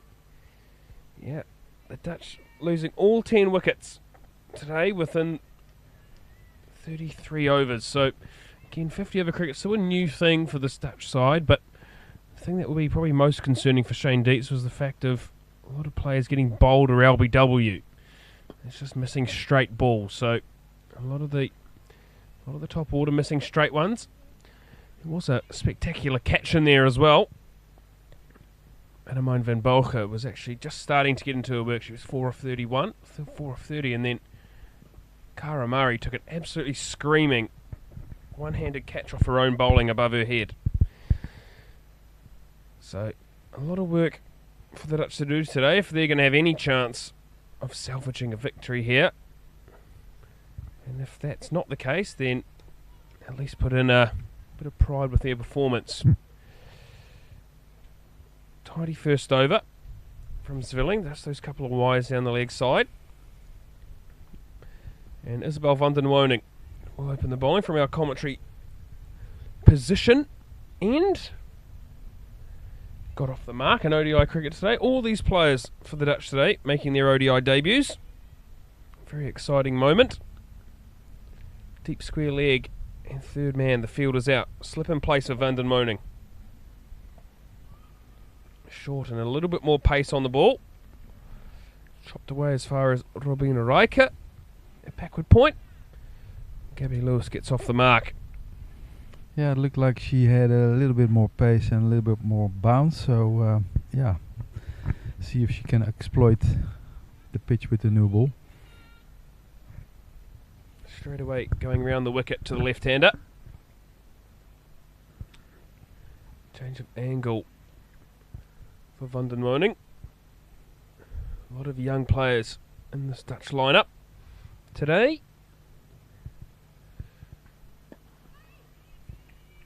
And it was very evident to note the fact that the Dutch have no left-handed batters, so the skill of bowling to a left-handed batter is something that's very much a challenge. And speaking to Shane Dietz about it a couple of weeks ago, Rob, there's only one woman that is left-handed as a batter in Dutch club cricket. Absolutely amazing from my perspective. What are the odds of that? Yeah, that is particularly strange. Yes. Run out chance. It's not out. Van den Woning taking the bails off with her own hand before the ball came in. Yeah, only one left-handed batter in the whole of the domestic club competition. I find that absolutely remarkable. Yeah, and I think that's a lady of about 50 years old, isn't it? I think Correct. it is the woman of Ajax Leiden. Yep. Former Dutch international. Van den Woning steaming in. Lewis defends it. Slight misfield by Riker, but no damage. Look, regardless of the result today, the Dutch have to put in a good bowling performance. Batting was under par. So, I know, having spoken to Shane Dietz at the half-time, he was expecting his side to come out with a bit of vim and vigour. Really try and make a statement. Nice outswing there. Rob, you've been around the group, and in fact your daughter's had her first call up to the national senior women's side. You've watched a little bit of the women play this summer in terms of their club competition. What do you like the most about this group of players that she finds herself in now? Yeah, good question. I've seen a lot of the Dutch Lionesses under 19 play and actually play their first real matches under pressure last week against Scotland for the T20 qualifier. Unfortunately lost 3 times to a much better Scotland, and yeah, to be honest, the level was a little bit disappointing on the broader side. Scottish girls a bit better, more experienced, and for us it was was the first time to be under such pressure. Considering that, yeah, some of the girls really put in a good performance, and they handled the pressure quite well, which was yeah, good to see. Iris Villing continuing. Gabby Lewis well on behind that. Gabby Lewis signing a contract with the Northern Superchargers in the 100. Played on Friday night. Then flew straight here for this 3-match ODI series and flies out, I believe, late Friday night or early Saturday morning and plays Sunday again for the Superchargers. So, high quality talent, and comes off the thigh pad. But if she's going to bat any period of time here, Rob, this game could be over quite quickly because she is a dangerous and aggressive batter. Yeah, it looked like the short ball she wanted to go after straight away, but not enough bounce to get it away.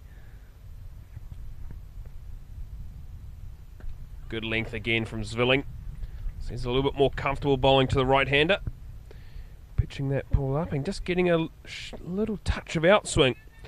Not something you generally see in the women's game. Generally a lot of in-swing bowlers bowling in at the stumps. That was generally the way that the Irish went about it. Arlene Kelly, sort of in-swing bowler. Georgia Dempsey was getting the ball to sort of nip back as well.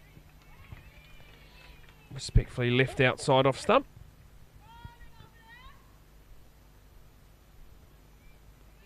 But having watched the first innings, Rob, I think it's a well-known thing in the fact that Ireland now have 11 centrally contracted women. And with that, it allows them to train a little bit more than the Dutch girls, who are fully amateur, it must be said. They don't get paid at all No. for their time, so that has to be remembered by a lot of people here. So, again, a great opportunity that they have to play ODI cricket. But again, they are still fully amateur. Yeah, true. Having said that, most of the girls practice maybe 4 or 5 times a week throughout the summer and also last winter already. So yeah, it's a big step up from what it used to be with only once or twice maximum central trainings. So the Dutch team really getting forward, but yeah, not as far as the Irish as training is concerned. Van Bogen taking one to the knee there. Couldn't cleanly feel that delivery off Gabby Lewis. They ball very, very hard, but sure she'll be alright. Where's that number 2? That's Ava Lynch, my apologies. Young woman. Tough cookie. Yeah. Yep. The Dutch opting to go with the deep square leg as opposed to the conventional fine leg with the mid-wicket in. So a lot of space through the leg side if Van den Woning gets too straight. Not off the pad. It's given wide by umpire Martin Hancock. Adrian van den Dries standing at square leg, and Malik Pabruasayam is the third umpire. Great to see a smattering of support over to our left. A lot of friends, family, partners watching on. It is loose delivery down leg side and signalled wide. Rob, be silly not to mention the national men's team.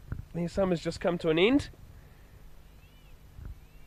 A lot of losses at home, 11 losses at home, but what an amazing summer of cricket. Hosting the West Indies, England, New Zealand for 2 T20s, and Pakistan series finishing yesterday. Really nice to see the national men's team playing such competitive cricket. Yeah, really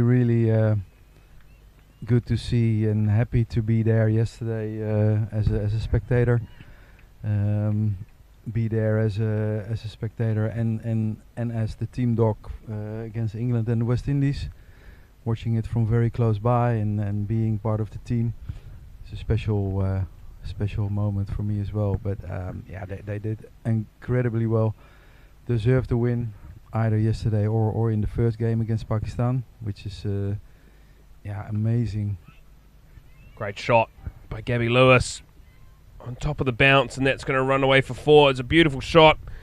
Not too much wrong with the delivery. Quite tight to off stump, but just wide enough for Gabby Lewis to get on top of it and chop it down past Rabin Reich at point. First boundary. Nothing more than a firm punch. But firm enough to race over the boundary.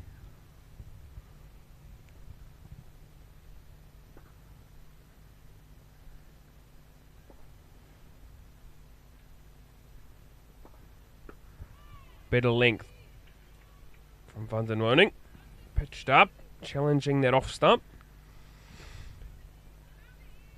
Overall, though, Rob, the Dutch will feel like they've missed a couple of opportunities. It's a game versus the West Indies where they lost by about 16, 18 runs that they, here at VRA, that they felt like they should have won. And then again, 2 games versus Pakistan, game 1 and game 3. They would have felt like they were in the mixer. Over pitch this time, and Gabby Lewis is not going to let those go. Punched away off the front foot for 4 now. Ominous signs for the Dutch if Gabby Lewis stays in. Yeah, either a little bit too short or a little bit too full and punished straight away. Good batters will hurt you. Gabby Lewis is just that. But talking a bit more on the national men's team, whilst we continue to watch these first 10 overs. Great to see the likes of Buster Lader stepping up. Great to see the likes of Aryan Dutt stepping up. These young players, these young Dutch homegrown players. Vikram Singh. Yeah, Yep. exactly. All growing as they go further and further with their cricket. The opportunity to play against full members has been quite an opportunity, hasn't it? I mean, we haven't seen a lot of county players here this summer. No, and maybe that's the strength of this team as well. It's a homegrown sort of team, willing to back each other and step up when the occasion is there. Of course, the county-based players will add a little bit more sometimes, but this is a very promising sign. Yeah. Ooh, loose shot. Short and doesn't really get up there. They'll end the over. Ireland now 18 without loss after 4. But it's great to see so many Dutch homegrown players getting an opportunity. It must be mentioned that obviously they did lose all the home games this summer. And again, most people would have probably expected that result. But the big one this summer was being able to qualify for the T20 World Cup in Australia later this year. I know you're going on the tour as Team Doc, but great to see that team being able to go to Zimbabwe, play pressure cricket, and come out on the right side of it and get themselves to the World Cup. Yeah, it was really nice to see from back in the Netherlands. Could be out. Oh, that would have been out. Babette later, unable to gather it. It would have been right. A good movement to the ball, swift of foot. Got the throw away quite quickly, but direct hit would have definitely had her out. But I even think that hand, if Babette later had been able to get those as well, could have been able to take the bails off. It gets punished, but too wide there from Iris Villing. That's cut away off the front foot for 4. Beautiful shot. Again, these Irish batters have come out and timed the ball nicely, and this outfield has just started to quicken up. It was very slow this morning. Heavy dew on the outfield. So the ball just wasn't travelling at all, but started to travel now. We're going to see a change on the field with that. Isabel van den Moning will come up into the ring at 45. And Frederick Overdijk will drop out through to a cover sweeper. Better line and length. But being able to go to the T20 World Cup, another good step for this Dutch squad. Yeah. Again, after, when was it? Last year, 2 years ago, being there again, and maybe even with a bigger chance to actually proceed to the next phase if you have a close look at the opposition. But yeah, maybe not look too far further, but first just be there, enjoy it, and play as best as we can.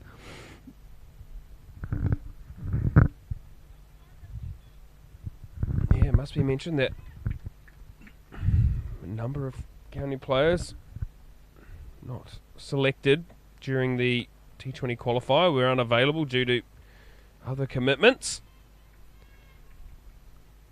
But you'd expect some of those players to come back in for the T20 World Cup. Fred Klaassen was able to get away with the national side, as was Paul van Meekeren.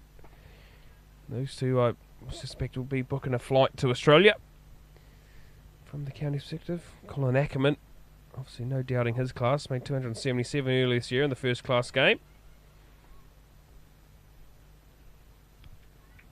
Somebody like Shane Snater, possibly. 22 for none after 5. I think we're going to see a change in the bowling as well. Van den Moning just a little bit short and wide, and then a little bit full and wide. And with that, you're going to see a change. Gwen Blumen into the attack. Have you seen much of her play, Rob? Not a lot. I remember my daughter being in the Lionesses under 13 and 14 and 15 with her, and yeah, always been a good bowler. nice prospect. Apparently last year really stepped up in the highest women's league, and being nominated as emerging player of the year, I think, and deservedly. Short, pulled away, just as far as Frederick Overdyke. Has a strong arm, but it's a long boundary out there, and Gabby Lewis is alert to that and gets away for two. A little bit of a nervous start from Gwen Bloomer. The two fielders out. Just a reminder that we're obviously still in the first power play, so only two fielders allowed outside the inner ring. Deep cover and deep square leg. Two fielders out. Overpitched a little bit of shape away. Yeah, watch Gwen Bloomen bowl earlier this summer against the Netherlands boys under 16s. Quite a nice action, and actually a little bit of pace behind it. It really hits the gloves quite hard, even with the keeper standing up. Too wide on this occasion. So she actually did trouble the boys a little bit. Yep, was able to get that ball moving. It was, a really nice challenge for our boys. They put in a good performance over the 2 days, and I think it was a very much useful experience for the women also. Nicely bowled, better line and length. Like I've mentioned a lot on commentary today, for these Dutch girls and Dutch women, this is very much a new experience, 50 over cricket for them. They don't play it at club level, so being able to play 50 over cricket is, one, a great opportunity, but two, a very new learning. Gabby Lewis will be frustrated with herself there, missed out. But a very new learning. Again, the club competition, 40 overs and 20 overs, so slightly different. What do you think is the biggest difference that a lot of these girls are going to notice about playing 50 over cricket, Rob? Yeah, it's a little bit of how do you say, to kick out the open door. It's the patience that they should be able to let's see.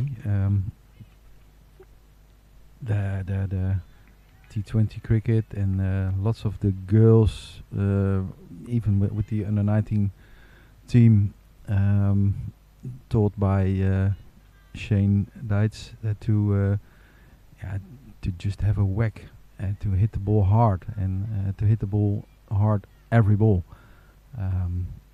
which is not too bad if you really see the ball. But 50 over game, maybe a little bit more patience, which they're not used to yet.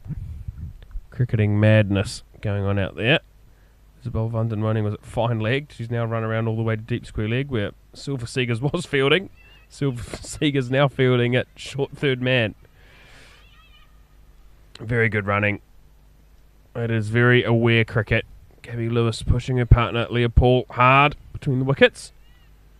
Two more added to the total. Yeah, calling it early, seeing the ball, not that speeding. Calling two.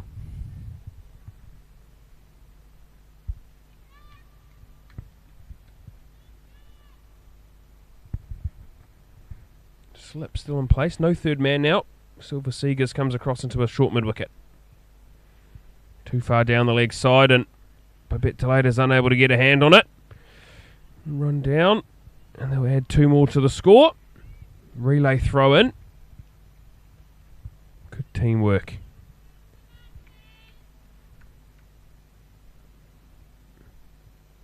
That extra fielder coming over the leg side, forcing Bloomen to try and bowl a bit straighter. Can't really afford to go too wide of off stump. No third man in place, so anything outside of stump is almost a gift to be able to get to third man, and it's just easy runs, so really wanting to try and attack the stumps now. Overcompensates once more. Rob, you're obviously quite heavily involved with the Hague All-Stars. You know, your daughter being involved and so on and so forth. But a lot of HBS, and you are a HBS man, a lot of HBS girls coming through now and making their way into the Dutch Lionesses system. Yeah, that's really Nice to see that where we started maybe 5-6 years ago to grow a little bit with the girls cricket at HBS. Getting 4 or 5 girls in. Next age group, a few. So at that time, I was thinking, well, it would be nice to get a girls team, a women's team again, after having it in the late 80s, with quite a few international players from HBS. So yeah, at the moment we don't have enough for a complete team, but combining it with Quick and HCC and a girl from Excelsior, to the Hague All Stars, playing in the second to highest league in the Netherlands. It's really nice to see, and it adds to the need of Dutch women's cricket to broaden a bit. Happy to be part of that. 35 without loss after 6.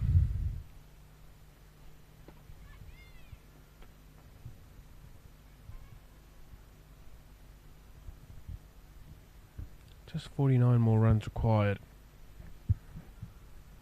for Ireland. Made light work of this so far. Silver Seeger's shaking her head. She's doing a lot of running. I mean, put all over the place in the field. Loud call of no. And as I say that, off she goes to back up once more.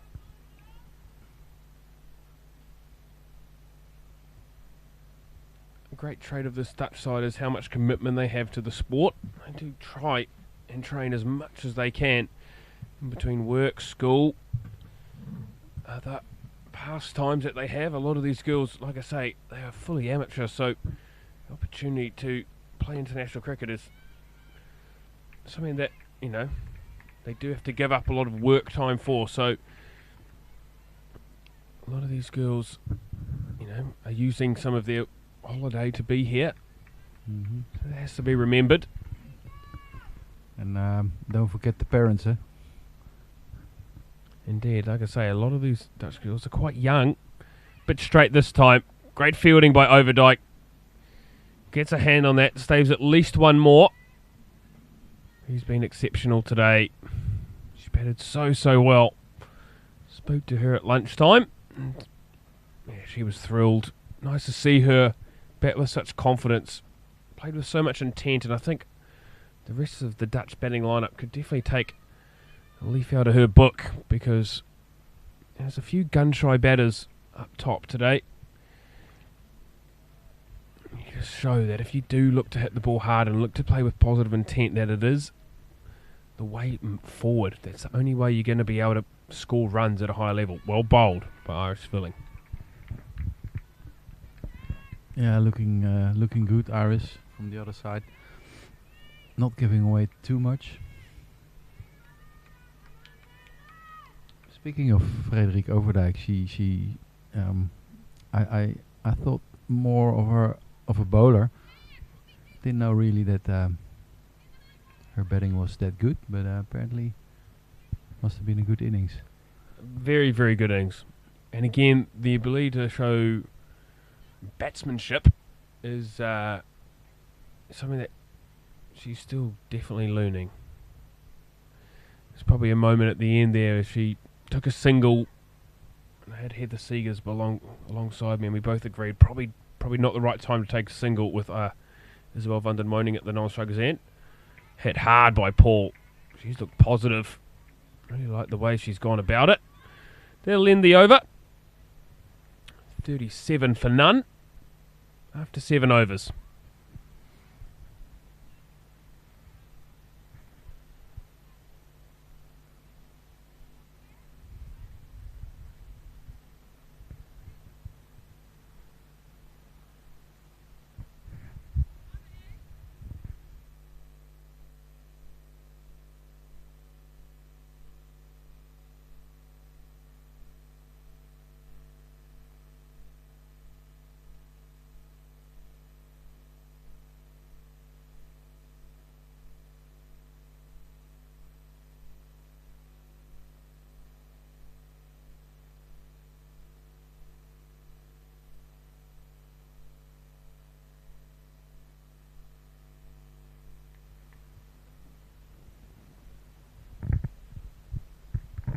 Ava Lynch into the attack from the commentary box end.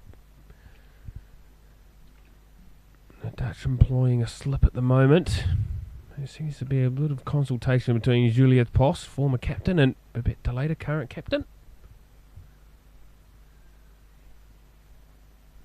Mid on and mid off up, and Van Boeg is very tight at mid off, so Gabby Lewis, my apologies, will be looking at that ball hard.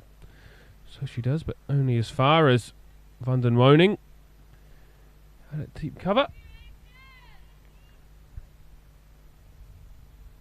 I mentioned earlier, Rob, around the fact of the Dutch utilising some really good coaching. So Shane Dietz obviously head coach, but they've brought in Jake Needham, current Excelsior coach and former Derbyshire player for 10 years.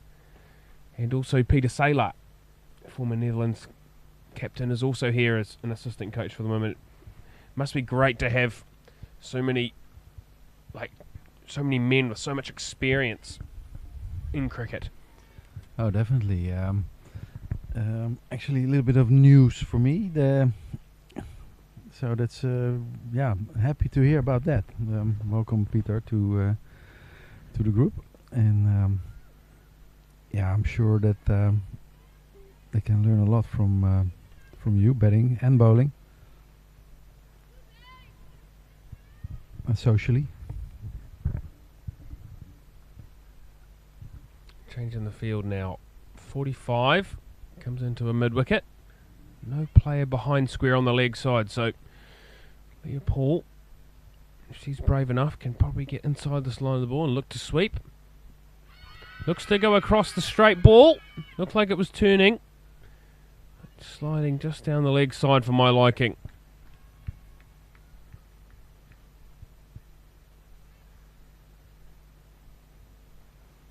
Talking about left-handed batters in the Netherlands, a remark coming in from Helmine Rambaldo, the national coach of the Lionesses under 19, that there's another girl playing left-handed, Frederik van Arkel from Red and White. We found two. Number 2. It's good. I'd like to see them pushed because I think the ability to just have a change of angle would really benefit. Overpitched by Ava Lynch, but Iris Villing tidies up nicely.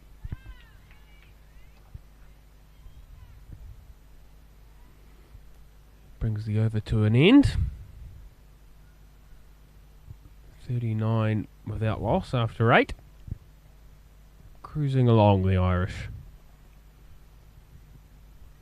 Yeah, not a lot of runs to play with and to create some pressure. This being a good over, just a few singles. Maybe a little bit of pressure in the heads of the Irish girls. Now, you've watched a little bit of the women's cricket, Rob, and for me, Frederik Overdijk, she's had a great day with the bat. She also has world record figures of 7 wickets for 3 runs in T20 cricket. Surely you've got to look to get her into the attack. Oh yeah, definitely. That's an edge, and that's nicely bowled by Iris Villing.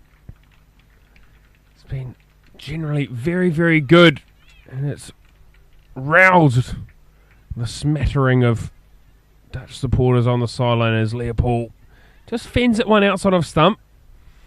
A little bit of a nothing shot from the left-hander, and a very good catch by Babette de Leede.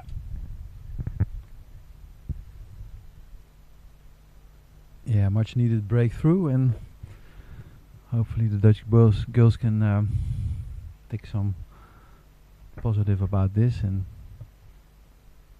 create some more pressure on a new batter. Laura Delaney, Ireland women's captain, comes to the crease.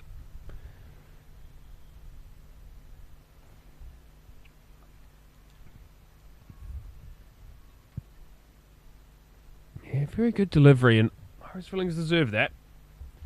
He's been good this morning.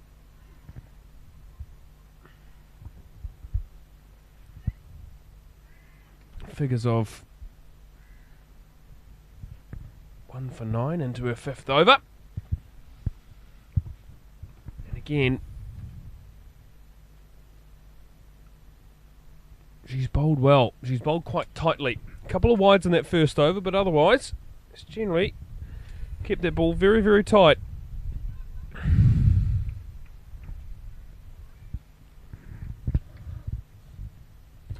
Yeah, you mentioned Frederik Overdijk. I happened to have played a game with the seconds of HBS a few weeks ago. Batting quite nicely with the old body until Frederik Overdijk came in as a bowler, and she actually pinned me down, which turned out into quite a battle with her, and was really a new experience for me. A little bit of pride, or on the other side, she is a good bowler, so doesn't matter who bowls it. Slight correction. It's Amy Hunter out in the middle, not Laura Delaney. She gets off the mark with a single behind point. Yep. That's the thing with Dutch cricket here in the Netherlands, is the women's game is not widely played, so for a lot of these girls they do sort of top up their cricket with men's cricket in between the women's competition games. Overpitched by Zvilling, but nicely stopped off her own bowling.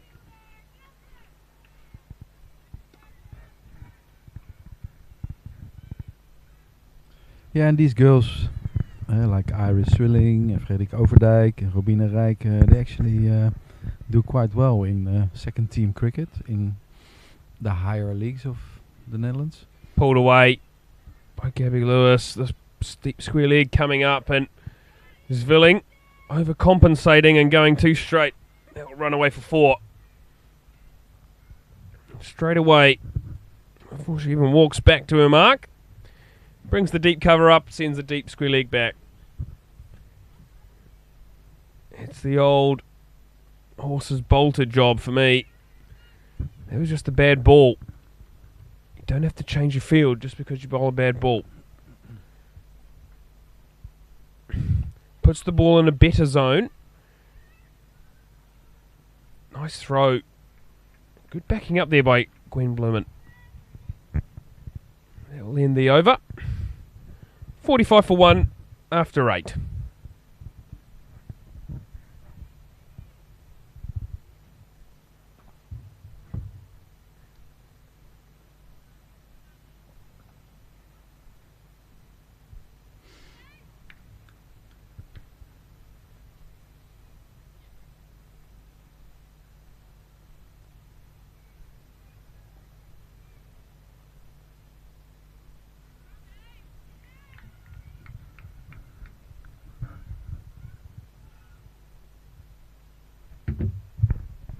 Ava Lynch to continue.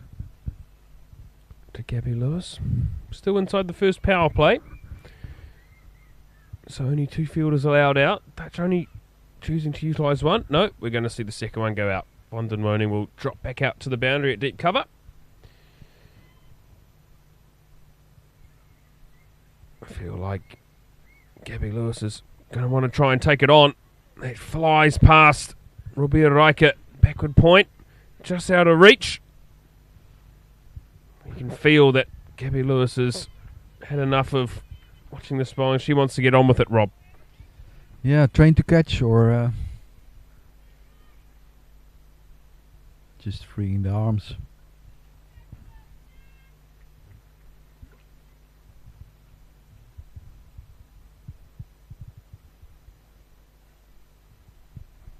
Yeah, very impressive batter.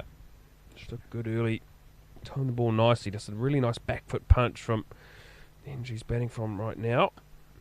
Pitched up a little bit further. The Dutch been good with the knees today. A lot of stops with the knees. Silver Seeger's doing the work this time at extra cover. Very straight there at extra cover. And a big gap to her left. Thrown up once more. A bit full. One more taken. It's clearly a work on for the Dutch, Rob, is their understanding of the game and their ability to read angles. Babette Delata has obviously played a bit with the fair break global, but the understanding of angles and where fielders need to stand is something that generally in Dutch women's cricket needs to continue to improve. As Hunter's now on the back foot and runs it past third man, looking for two. Riker will stop that from happening, but the ability to have game awareness and understand angles, definitely something that needs further work. Yeah, that's the next step, next level up. Really, I see that in the boys' cricket as well, even with the national team. This is a young women's side with not a lot of international experience, and to be honest, in the national league, sometimes not challenging enough to actually. Oh, that goes Top edge. Blumen is under it. And taken. Eva Lynch takes the big wicket. Gabby Lewis looking to get on the slog sweep. You could tell that she was just wanting to go. Trying to get after the bowling, but the wicket falls. 2 wickets and 2 overs now, Rob. Do the Dutch dare to dream? Yeah, a little bit of pressure. That's what we were talking about. Maybe it does the trick. Maybe the Irish a little bit impatient, getting impatient, or just wanting to finish it within 12, 13 overs, which could cost them a few wickets at least.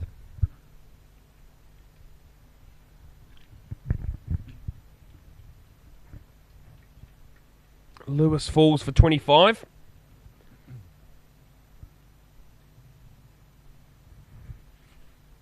Ireland now 49 for 2.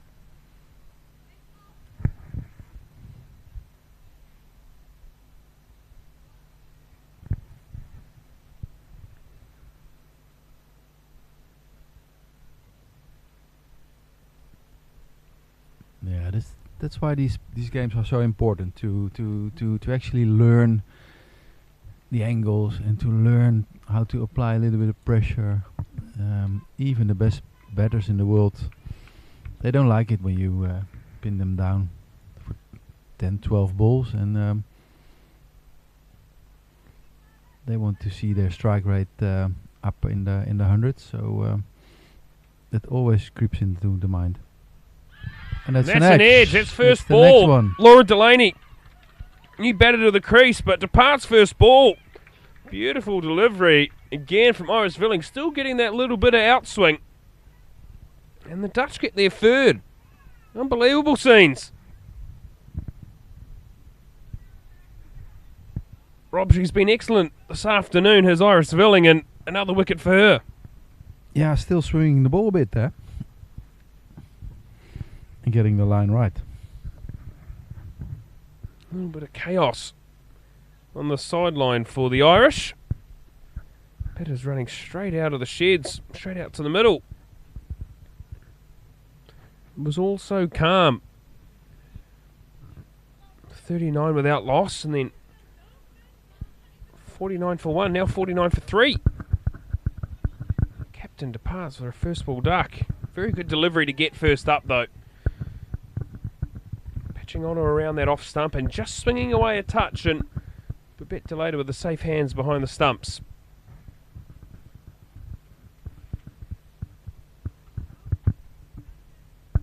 Number 84, Orla Prendergast comes to the middle, and she's got a job to do here. Just a little bit of a rebuild and try and get her team over the line.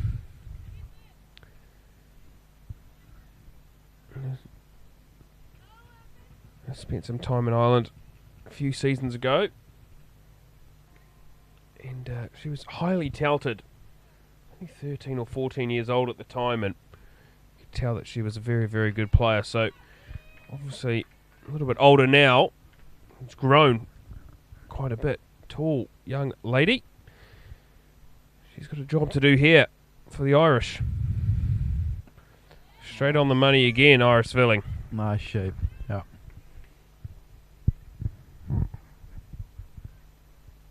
I'd like to see the Dutch look to employ a slip here. This Villing is Still shaping that ball outside of stump. Don't need the 4 fielders on the leg side. Get a slip in. Be aggressive. Try and get another wicket. Completely agree with this, Piers. Nothing to lose. Jolene Van Vliet here at 45 can go back to the boundary. You can get your square leg over into a slip. Got to look to take wickets. You're not going to win the game by just ringing up the field. Get a slip in.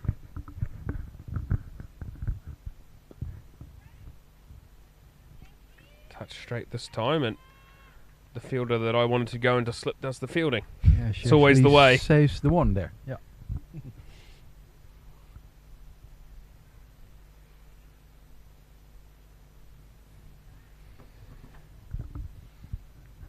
His fielding's been excellent. Searching for a third. Over pitched, and Silver Seegers does well to not let that go past. That was a very confident shot there by Prendergast. Good shot into the ball and hit the ball nice and hard. Great contact point under her eyes. Yeah, and a great sound of the bat. Really, really nice to hear. And with that, we'll see a change in the field. See, again, for me, just a slight defensive field. Let her try and hit the ball through. Get that slip in. Force that drive. Irish Fillings finishes another over. Very well bowled. I think it was a wicket maiden. 49 for 3 after 11.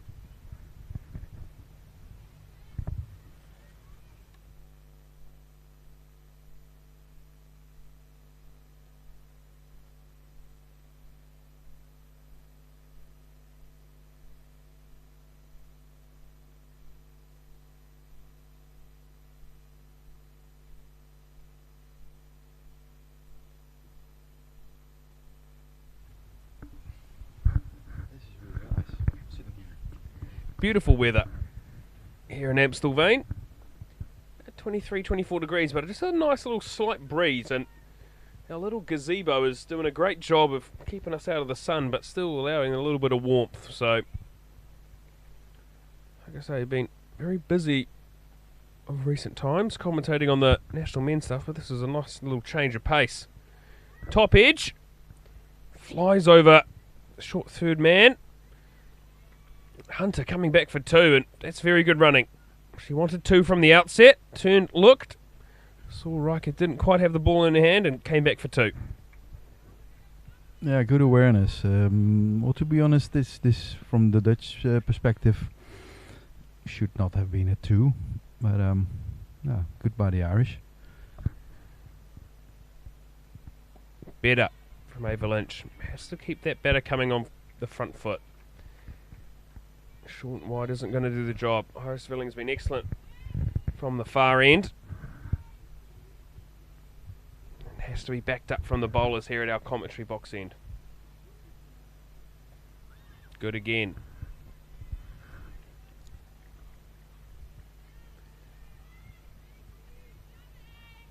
For the Irish, all they're thinking about is another 34 runs.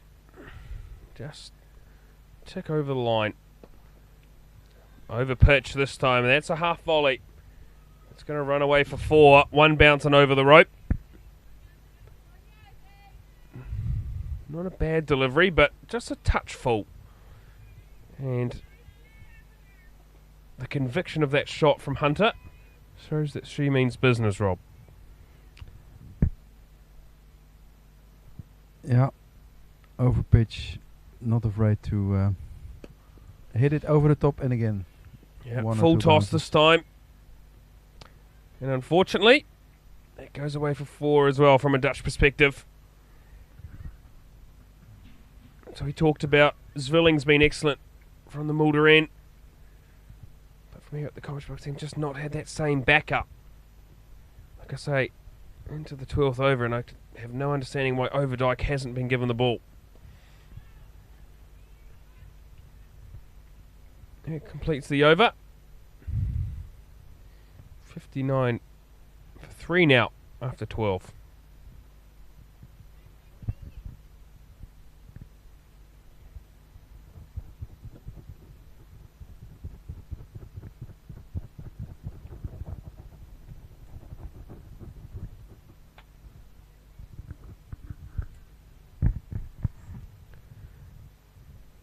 marathon spell with Van Ostrom, because we're going to see Iris Villing continue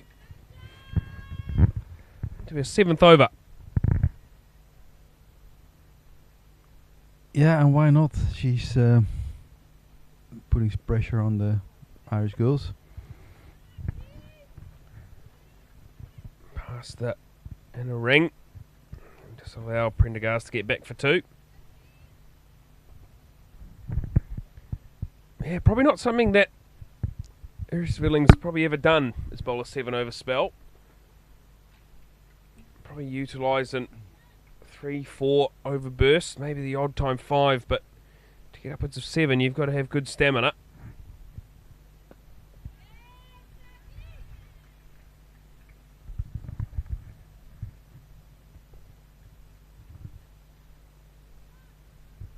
Yeah, the girls have been working on their fitness and core and strength quite a lot. Practicing a lot, build stronger bodies, so it's possible to do this. Great hand by Svilling. Yeah, beautiful setting here at VR8. Actually, a few more people just slowly rolling into the ground. Yeah, counting about maybe 40, 50. A lot different from the 3,000 Pakistani yelling and shouting and singing and creating a great vibe at VOC yesterday. Yeah, like I say, very much a change of pace here in the commentary box as well. A little bit wide from Iris Villing. Riker and Silver Seegers take chase. And very good running between the wickets there. 3 runs taken. As Alejandro, the great man, brings another tosti to the commentary box. And Rob, I tell you what, if there's one man that deserves a gold medal today, it's Alejandro. He's Definitely bringing the cold waters, he's bringing the Coke, he's bringing the tosties. And a sparrow. And a sparrow just for you. Very nice for the voice cords.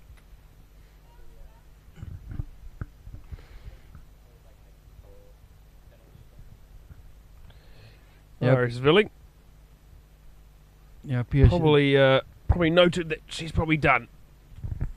Go on, Rob, what was your question? Yeah, well, coming back to your remark about the change of scenery, change of everything compared to yesterday. Yes. I suppose you were sort of insinuating comparing me to Corey, or? Absolutely not. Okay. But I do like your laid-back, relaxed style, Rob. Corey can have quite a lot of energy in co-commentary, so it is nice to just be able to sit here and just chat away about what we're seeing in front of us. And obviously there's no replays or anything like that, so no need to worry about any of that sort of stuff, as Ava Lynch is going to continue. Just be able to call a game of cricket, watch it, and just enjoy how these girls go about it.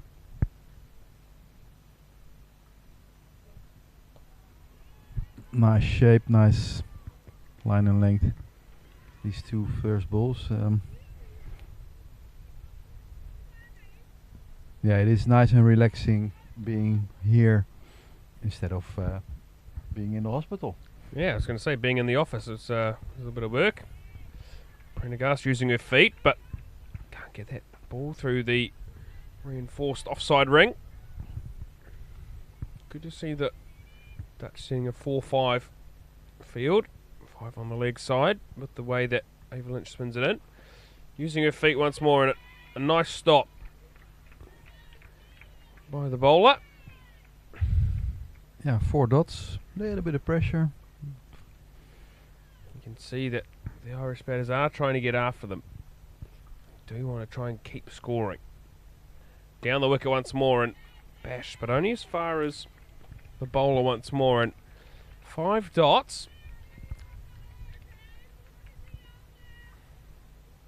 And the Dutch just a little bit revitalised in the ring. Only 21 more runs required. It'll be a maiden. Well bowled, Ava Lynch. Nice.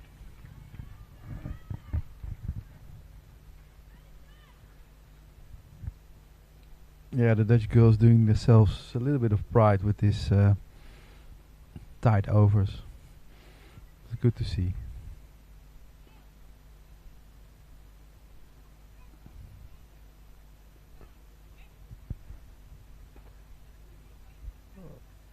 Frederick Overdyke down the hard yards. Just been fielding at deep cow corner from one end and now running to cow corner at the other end. Probably a good 150, 200 metre run there. I think we're going to see a change in the bowling. Bit of leg spin, Rob. Is that Silver Seegers? It is indeed. Had her sister in the commentary box earlier. She was really good value, actually, Heather. On her way back from a broken ankle. I asked her how she did it. And she offered me that I rolled it, but I rolled it really badly.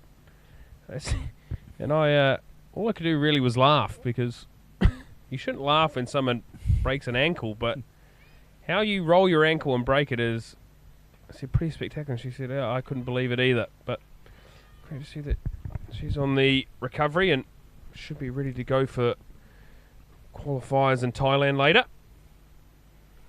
Silver Seeger's quite a unique action, probably something that's coming more into the game, Rob, over the perpendicular. So not a lot of leg spin turn, but more a zippy sort of, I suppose, Anil Kumble type bowler in terms of the top spin and sliding the ball into the batter as opposed to away.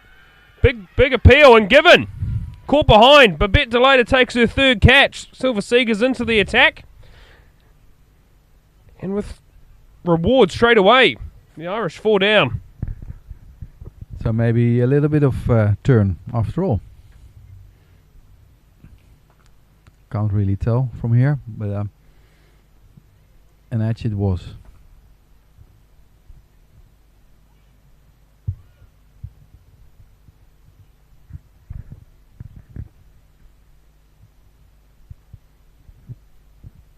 And with that, the players are going to take a drink.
2 wickets and 2 balls.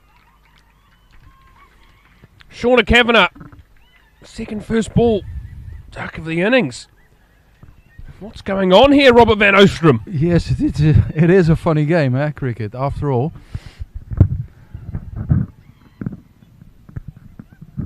Dutch girls are all over it, and to be fair, they're all giving Babette de Leede a massive hug, and rightly so. It's a very good catch. Behind the stumps once more. Third catch? Fourth catch. Fourth, yeah. Amazing. And like I said, when they got that previous wicket for 4 wickets down, I said, do the Dutch dare to dream? At 5 wickets down, they definitely dare to dream. 21 still required. Like you say, Rob van Oostrum, anything can happen. A little bit of pressure.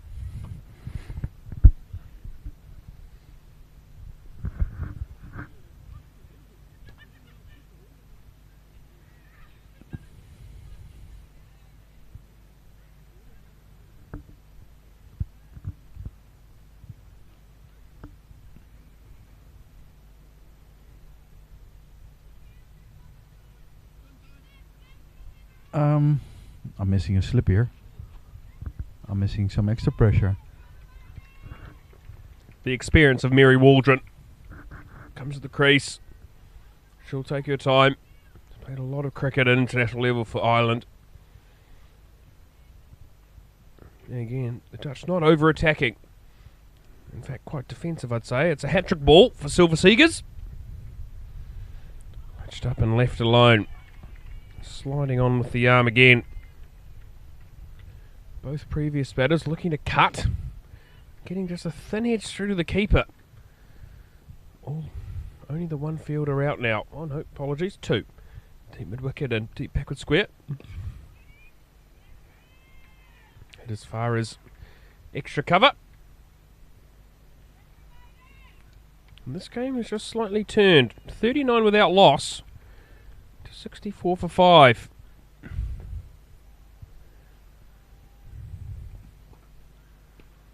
Bit of turn.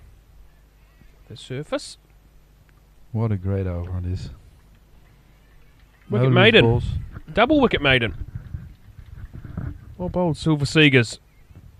The Irish. 64 for 5 after 16. Apologies, after 15.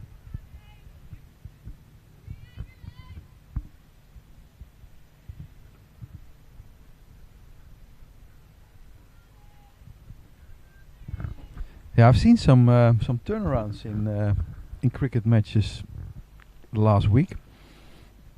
I'm sure you know what I'm talking about with the with your team, the under 16s, under 16, 17s against the minor county side last week, taking 8 wickets in 18 runs, so and winning the game. Yes, we've seen some topsy-turvy fixtures. It's a great shot. Very confident shot. Just lost 2 wickets in the previous over, and dancing down the wicket is Prendergast. Senior batter here. Still quite young, but you can see that she's very confident in the way she goes about it. Mary Waldron probably slightly lesser batter, but with a player with a lot of experience.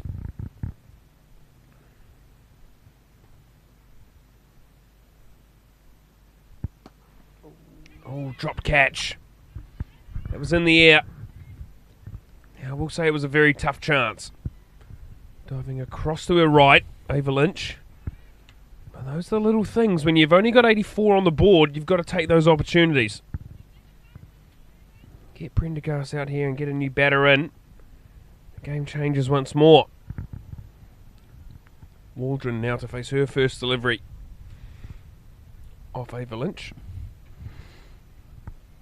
Yeah, these chances match changing,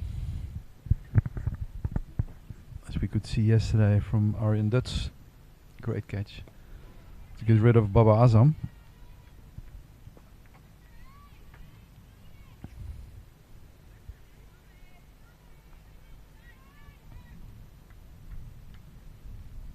Robina Rijke Moving further round at backward point.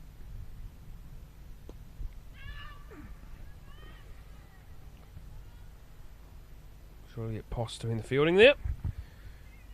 Good at the anticipation by Juliet. Watching the bat turn.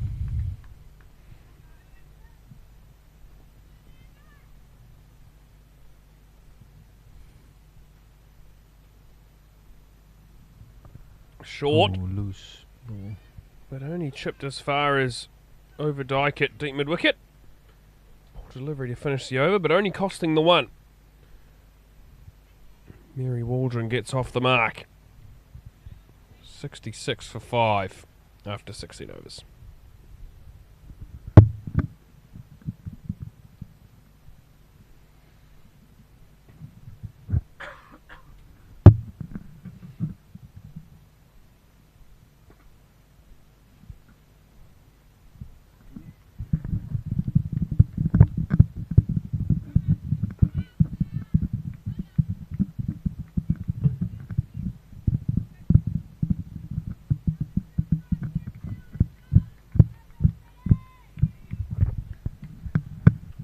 Silver Seeger's double wicket maiden in her first continues from the Mulder end.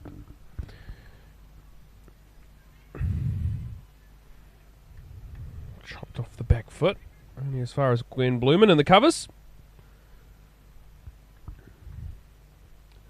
Pierce Fletcher in commentary alongside former Netherlands international, an all-round good guy, Robert van Oostrum. So we watch Silver Seegers work her magic, as shouldn't be a run there. Riker gets the throw off, but to be fair, should never have been a run in the first place, Rob. Nay, giving away a few extra runs here. Being a bit too far, I think. Or not anticipating sharply enough. Madon comes a little bit straighter now for Prendergast. Respectfully leaves that delivery. Important to note that in the women's game that the inner circle is slightly smaller than the men's, and that the fielder's out rule is also changed. So both Juliet Post and Robina Reichert both on there. It's over pitched, full toss, and it could well run away. And it's going to go for 4. It just breaks the shackles a little bit for the Irish. Nice shot there by Prendergast. Doesn't matter what sort of situation you're in, you still need to make sure that you take toll of those bad balls. And that was over pitched by Silver Seegers and quite nicely played in the end through the covers. Split that gap between Bloomin and Van Bulger. Short this time. Drag down the overcompensation. Very well fielded by Frederick Overdijk there at the deep mid wicket.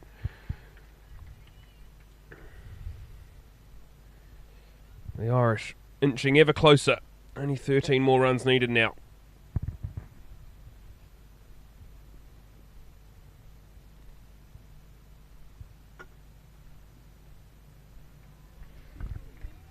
That'll end the over.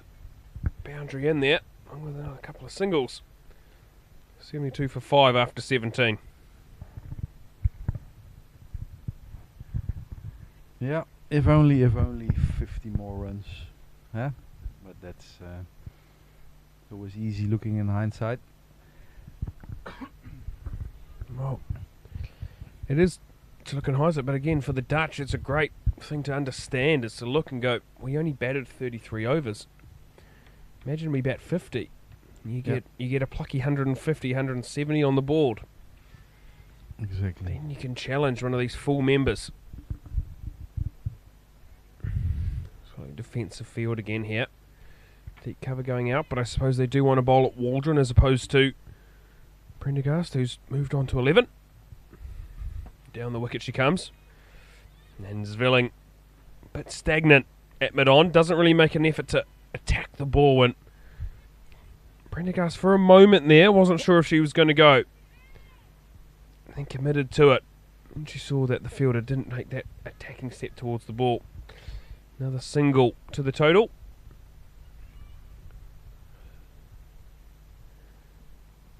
Cover comes up, deep square leg goes out. Full toss. And Overdyke fires the ball back in. Doing a lot of running. Going deep mid-wicket to deep mid-wicket. But she does like to be on the boundary. Yeah, she is in the hot spot, so yeah, best fielder around. Ava Lynch has to find her length. Too short and wide that time as well. Cut away, and Isabel van den Woning will come round and do the fielding, but it won't prevent two. The Irish now move on to 76 and pressing ever closer.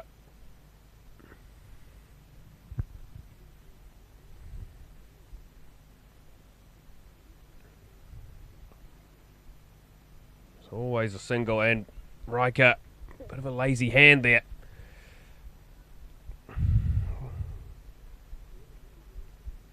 Two more. Yeah, close to the edge of the artificial, and probably, to be honest, not somewhere that you really want to be diving, but got to do better there if your game's on the line.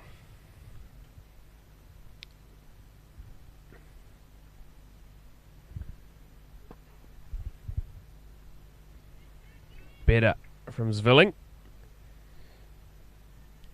Yeah, Eva not afraid to toss it up a bit to challenge the Irish girl.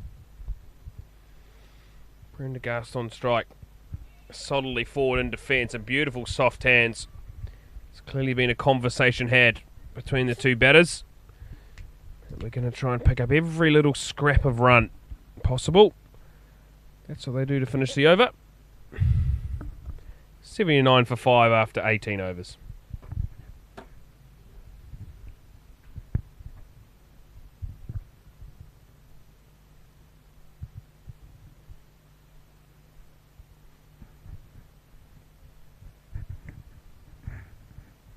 Well, for the Irish, it's looking ever more likely that they're going to get to this 85 runs that they need for victory today in this first ODI. But they'll definitely have some work-ons, won't they, heading into Game 2 on Wednesday? Oh, definitely. The Dutch girls in little periods have been quite impressive, especially Iris Swilling, Silver Siegers, bowling really tight spells.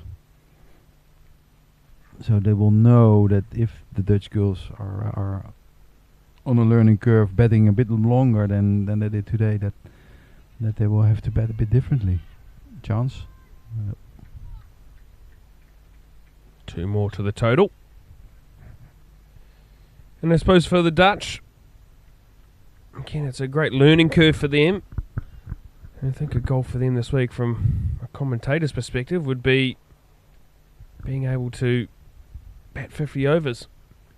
They'll be able to bat 50 overs this week. That they'll give themselves a chance, either chasing or batting first. Bit wide this time from Seegers. And adjudged as so by Adrian van den Dries. Only 3 runs more required now.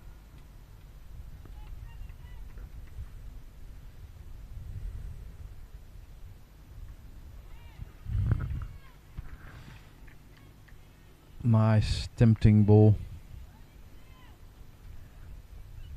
Some positives for the Dutch, though. Iris Villing's bowling spell was very impressive, alongside Frederick Overdyke's 38 not out. Bit wide that time. Not adjudged as wide this time by umpire van den Dries. But definitely some positives there, and something for these Dutch girls to think about heading into Game 2 on Wednesday. Back here on the same pitch, same ground. Short and tugged into the leg side.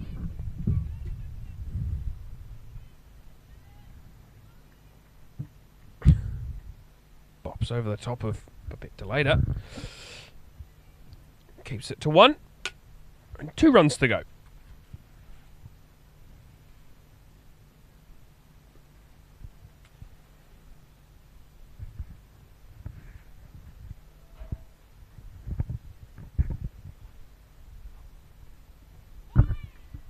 Short and sneaks past the outside edge. Go into the 20th over. After 19, it's 83 for 5.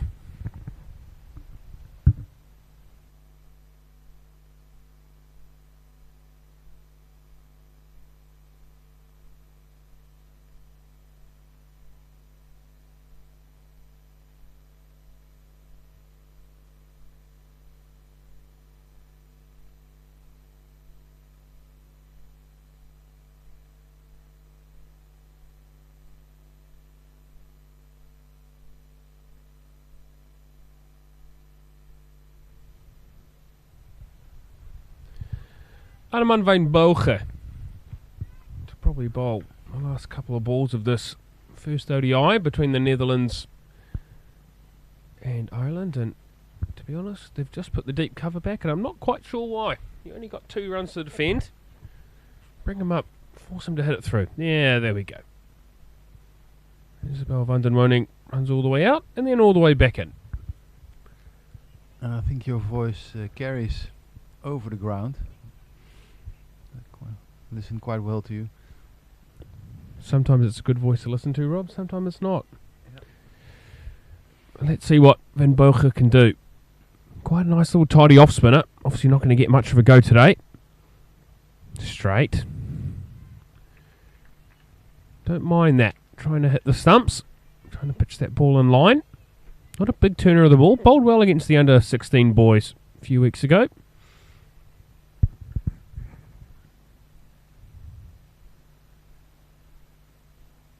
Yeah, very nice. Talented young bowler. Opened the batting today and again looked solid.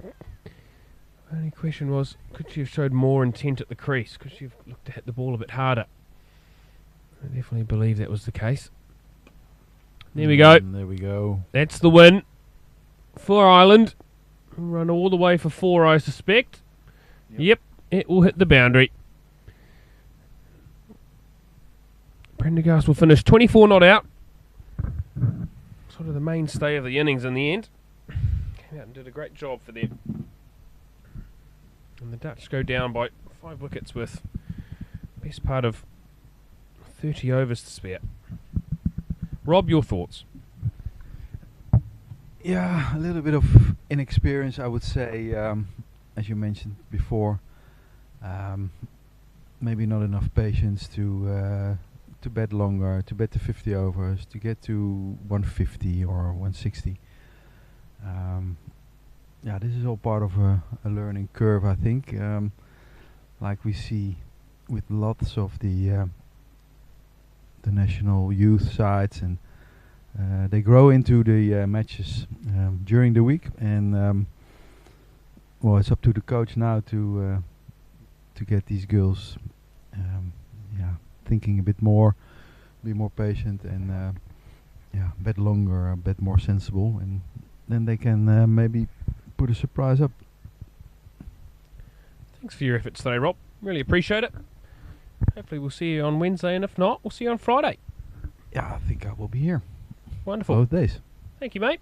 Welcome. So wrapping up here from VRA, the Netherlands were sent in by Laura Delaney. Ireland choosing to bowl first, and the Dutch made 84 all out. Only Frederik Overdijk getting into double figures. She made a very good 38 not out off 65 balls, including 5 boundaries. But it was the Irish bowlers that were very, very impressive. Georgia Dempsey, 6 overs, 2 maidens, 1 for 8. Arlene Kelly, again for me, pick of the bowlers. 7 overs, 2 maidens, 3 for 9. Rachel Delaney also picked up 3 wickets. She went 3 for 20 into her 9th over.